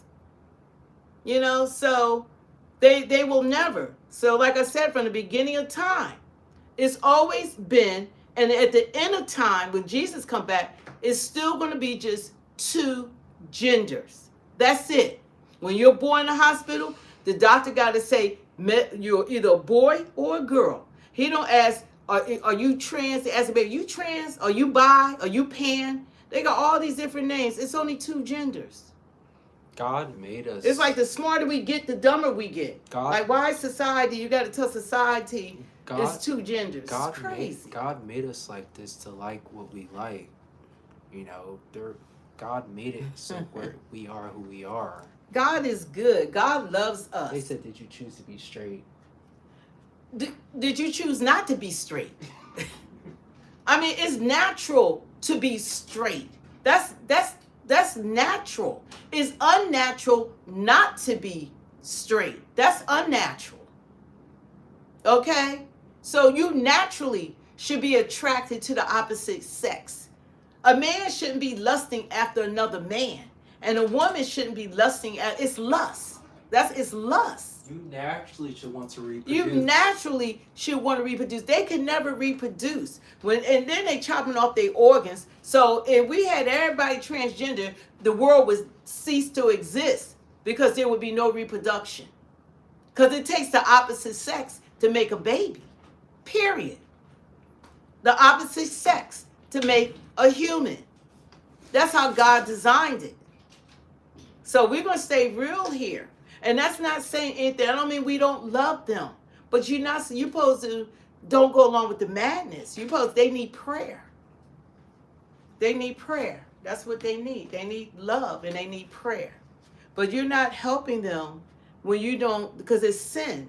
They're walloping in sin. It's sin. And you shouldn't go along with the sin. And you sin is going to send them straight to hell. So you need to tell them the truth. So Disco, I'll reply Disco and then Mara next. Disco, so you're saying that less than 1% of the animal population defines how God made animals and how God made humans. What do you mean less than 1%? We're humans. They're saying, are you saying God is wrong because he made some animals gay? No, we are the highest people. We have brains. We're not talking about animals. We're talking about the supreme being of human beings. And God gave us the ability to think. And Mari said, no one wants the whole world to be trans, hun. And It wouldn't exist if there's no such word, there's no such people. They are either men or women. Trans are just gay people who want to have sex with the same sex. That's what they are. James. They're gay people. A trans man is a gay man that want a straight man and want society to look at him because he says he is a woman, but he's still a gay man. Jamie. A gay woman is still, a trans man is still a woman. And she wants to have sex with women. Jamie said you don't. They're gay people. Jamie said you don't understand. With different terminologies. Jamie said you don't understand the difference between trans and gay. I don't want to. So I don't want. No, they gay. Do a trans man want to have sex with a woman or with a man? No. Answer. Does a trans so-called man, does he want to have sex with a man or with a woman? I'm just about to start saying I'm a walrus or I'm a penguin. Does a trans man, who does he want to have sex with if he's not gay? He's not a trans man is not trying to have sex. A trans woman is not trying to have sex with a woman. He wants to have sex with a man. Yeah, Disco. He's gay. Disco, you're definitely. That's called gay sex. Disco, you're definitely trans, bro. It's called gay sex. He's gay, and a trans man wants to have sex with a woman. That's gay. We don't want anybody to go to hell, okay?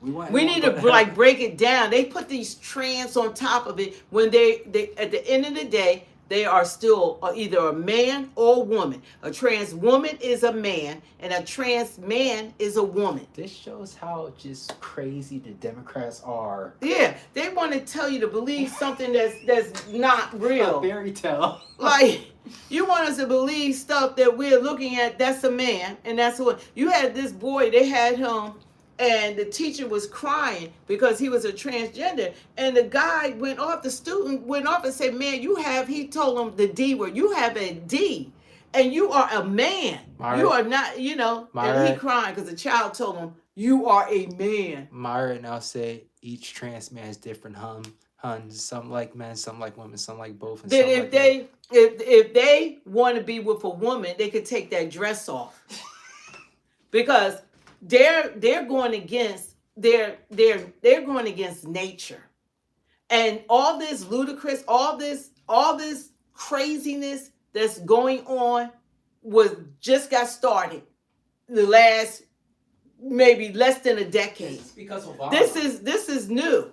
We didn't have Obama. LGBTQ till we had gays. We had homosexuality been around since the beginning of time. So we're not disputing that. But then we got to the point that men now they want you to say they're a woman, and now they know they're stronger than women. They know that they can't get medals going against men, their same gender. So these big, tall, gruesome men want to go against women because they can beat women in sports. They want to go. I wish I would see some big old tall dude in a freaking bathroom trying to act like he belonged in there. Okay, he don't belong in there. Myra, what's your point to that? Like, there's no point there. You know, and this is where we are now. Now we have now they got society that want to say what they're not, and they will never be able to listen. Thank you, Kesa. They will never be able to change their gender, and I'm sorry, that's a fact. They can say what they want to say, but they will never change their gender. Now, India said, I disagree with the sports situation. Yeah. Well, you know, to have women, they tell me they for women rights, but they take precedence over their rights over women rights. If they have a trans man, a trans woman, they would move the women out, scold the women, harass the women because they don't want to undress with a full man with all his body parts. Just go read your Bible, because in the Bible, God calls gay people an abomination, dude.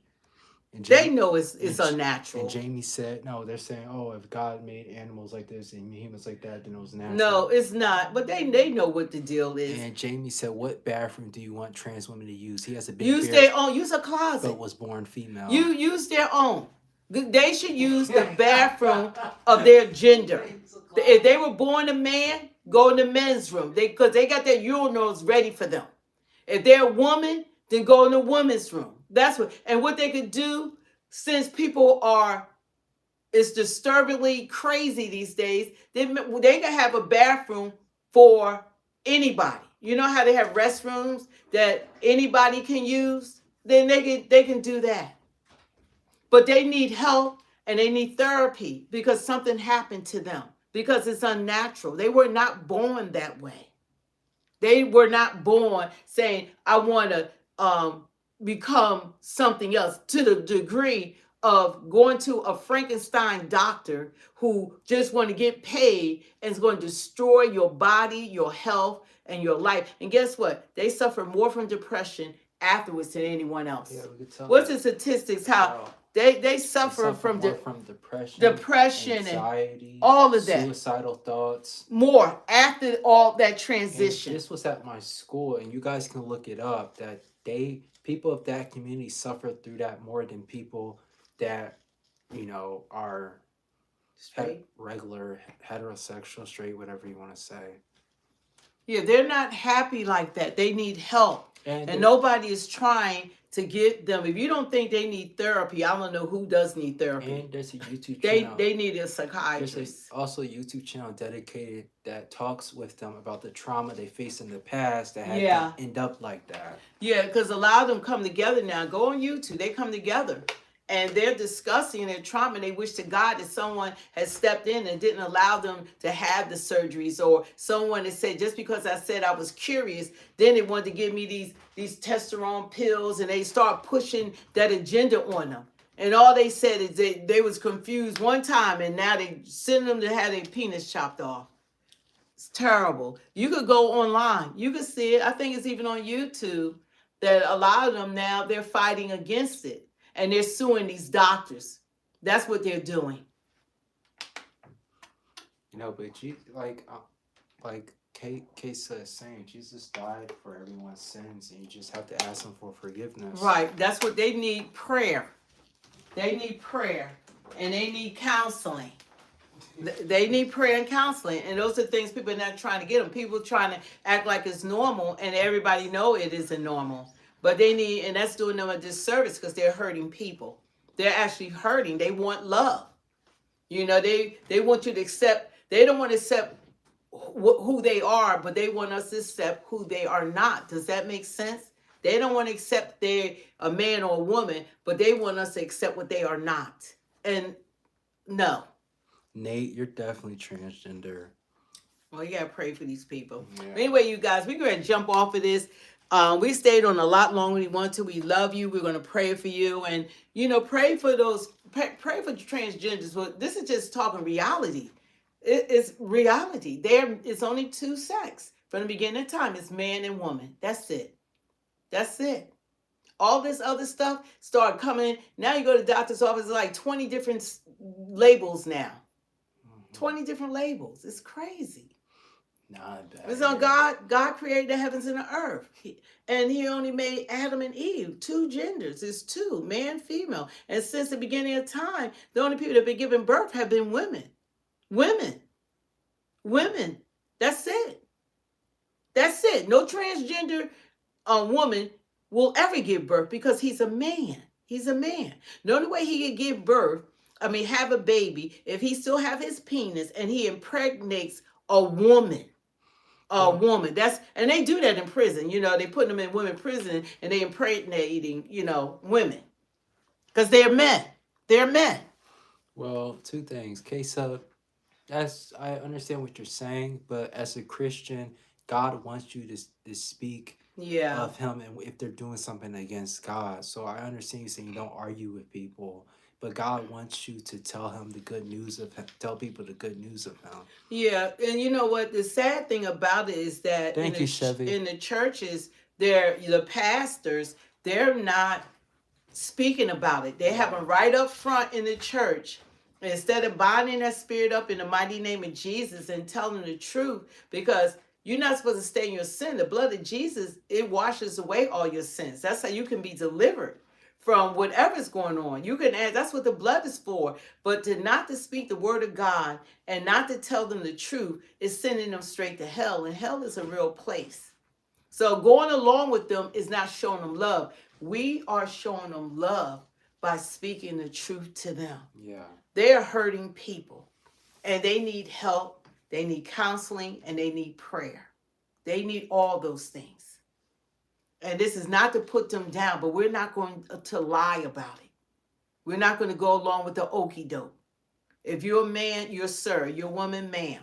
We're not going along with the okie doke because that's not helping them. No, she said we can speak. I have no problem with that. I said I don't argue with them because the Bible tells you don't argue with fools. Yeah, we're not arguing religion. God said don't argue religion. We just want the reality. I'm just trying to break it down to the lowest degree possible so they could see how it doesn't make any sense and it's wrong and they need help. So you pray for them, you still love them, you don't condemn them, you don't do all of that, but it's a disservice not speaking the truth to them. And everybody goes along with it and nobody says anything to them to help get them delivered from Jamie, how about they use the bathroom in your house? Yeah. They talking about the bathroom. They should go to the bathroom of their gender. Okay? Let them, they are men. You go to the men's room. They women, you go to the women's room. If there's a bathroom available that anybody could go in, you know how they had the pictures of the man or the female or whatever, they have that type of a bathroom, a unisex bathroom, then they can go in there. But they don't belong in the women's room. They don't belong in the women's room. They don't belong in there because they're not women. Alex, that's true, but it says in the Bible to preach the good news of him. You got to preach the good news of God. You can't say you're a Christian and not try to get people. You have to call the sin out. Yeah. I'm going to put past it. What you can do is go and listen to Pastor Philip Anthony Mitchell and listen to his sermon called Holy, Holy, Holy. Listen to that sermon because he breaks it down. I'm going to play it. I played it on one of my videos. I forget which one. But you need to listen because he breaks it down. He calls all this out. You know, it's sin. You got to call it out. You got everybody, the church, especially these pastors. They need to be preaching so that these people can get delivered. You don't just supposed to stay in sin. It's sin. It's just staying in sin. And the blood of Jesus, he died for them. He died for all of us. And all of us have sinned. None of us are without sin, but you don't continue in a sin. You're not even taking advantage of what Jesus died for. And I don't want anybody to go to hell. I don't want anybody, my family, especially my family, any of us to go to hell. Because the hell was meant for the devil and his demons. You know, it wasn't meant for man. But you got to believe in Christ. You got to believe in God. And you got to believe in that blood of Jesus. Myra, why did you post that scripture? That he died for you and rose again.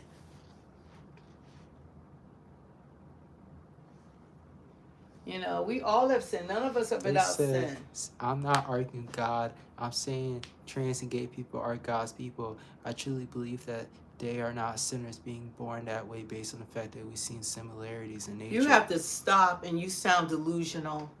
And if you keep that up, that like God said that every mouth should confess and every knee should bow, and we're going to say Jesus Christ is Lord. And when you stand before God, and he's going to hold us accountable for everything we said and everything we done. And what you're doing is not the work of God. That's the work of the enemy. You want to go along with what you know is not right. God is not in that. God is not in sin. Period. He's holy. Holy. The seraphims, they fly around 24/7 saying, holy, holy, holy. God is without sin. He's holy. God is not going along with the sin. And they don't have to stay that way. And to keep them in that, you're doing them a disservice. Like, you're thinking you sound right, but that's not the work of God you're doing. What you're saying is the work of the enemy. We're trying to make it like it's okay. It's not okay. It's not okay. If you love them, then you tell them out of love. This is out of love. You tell them. People are not born gay. Nobody is born gay. There's no such thing. And no baby is being born saying that they gay. There's no baby, no little kid that's saying that they gay. They're being influenced by society. You got schools now. They got the drag queens in there. They got the books, mommy and daddy. And and on TV, you got more men kissing, more women kissing each other. They're being influenced by society. They're trying to desensitize the next generation to be acceptable of something that God calls an abomination. It's an abomination. And that's the truth. That's what God says. Now, Myra said, why do you feel the need to condemn the world when Jesus didn't even condemn it? He was more angry with the Pharisees than he was with the least of these. You know what? That's not the work of God. Everything that you just said is not the work of God. Telling people facts is not condemning the world. So we're supposed to all pretend that what is isn't. Like what's right is wrong and wrong is right. So we're just supposed to be under this illusion, this umbrella, this delusion, and not go what the Bible says. Read your Bible. Okay? God is not tolerating sin from any of us. All of us, their sin is no greater, but people are telling them to stay that way. Jamie, what? To stay that way. What does that even mean, Jamie? She said, how many times can we ignore this? There are people born female who are men. Which bathroom should they use? There are no female born male. What the heck? You want to justify a wrong, but it's not going to happen. You could turn it upside down, twist it, stand on top of it, do a headstand, and you can't justify it. Okay? There's two genders. Choose one. Either you're a man or you're a woman. You declare that at the time of birth. Time of birth. And y'all should know it's a crazy how society, these discussions weren't going on 20 years ago, 10 years ago. Wasn't nobody talking like you had to say what a woman is and transgender and what bathroom. Myra, how about they can't have children? Look how twisted the world is. That's the evidence right there. How about some people who go that way have pain in certain areas from doing that type of sex? There's many reasons that it's wrong. They get AIDS, HIV. Yeah. God put a disease on it. Take them out. I mean, come on. They also said not true. A 2-year-old can show gayness. What 2-year-old? If a 2-year-old showing gayness is because of the parents. Because a 2-year-old shouldn't be into a sexuality. Okay, so that's how crazy this world is. This world, nobody was talking like this 10 years ago. Are y'all kidding me? No one. So anyway, this will go on forever. We're trying to get up, but this was not a topic. Everybody knew 10 years ago. Now all of a sudden, what's a woman? Trans, what bad for nothing? Men and women sports. None of this was going on. None of this was going on. None of this. Now people, they were no. God made two genders, two. That's it. That's it. When you're born, it's two genders. Jamie, so anyway, well, that's because they're trying to justify wrong, and it's not going to happen on this channel. You have to go to talk to someone else that wants to go along with the delusion. You know, but you have to admit, look, 10 years ago, this wasn't a topic. None of this stuff we're talking about. That's how crazy the world has gotten. None of this was a topic. What bathroom to go in? None of this was a topic. Myra, you're speaking for them, and you're speaking for like there's a lot of them. What are they, like less than 2% of the population on Earth? It's okay. They're gonna meet God one day. Yeah. You're gonna talk to God about it. I promise you, you're gonna find out. I promise you. You've been told. When you stand before God, you're gonna remember this conversation. Everything that you said. I promise you, we're telling you the truth. You know, so you could take it or leave it. We're not trying to change your mind. Yeah, Jamie's you know, trolling. you could stay however you want to stay, but you've been told. It's gonna be hard to find like a wife. They've been told. Yeah, it's okay. All right, you guys, we gotta get off. Can we get these likes up to 100? We should have been off of here. Yeah, Jane said. Can we get a few more? Don't forget to hit the like, share, and subscribe. At this, Jane said Christ is coming soon because this is in Revelations. Yeah, all of this. Exactly. Yeah, everything that's going on. You can tell this the last days. But anyway, don't forget to hit the like, share, subscribe. Can we get 2 likes? What is that? 98? Can we get 2 more likes so we can get 100? We appreciate it. Thank you for supporting the channel. And we like having these discussions. You know, some people are here and some people won't. But there might be somebody that tuned on that needed to hear this. They needed to hear the truth. You know, it might not be for you, but it might be for someone else. You know, you never know the people that need people to be honest with them and don't keep going along with it. And if you go on YouTube and look up some of these young people that has transitioned, they are devastated. And they're talking about it more and more every day, that what had happened to them and how everybody pushed them to, to transition like it was popular. So, anyway, God bless you guys. Thank you for joining us. We'll see if we'll be on here tomorrow. We just jumped on.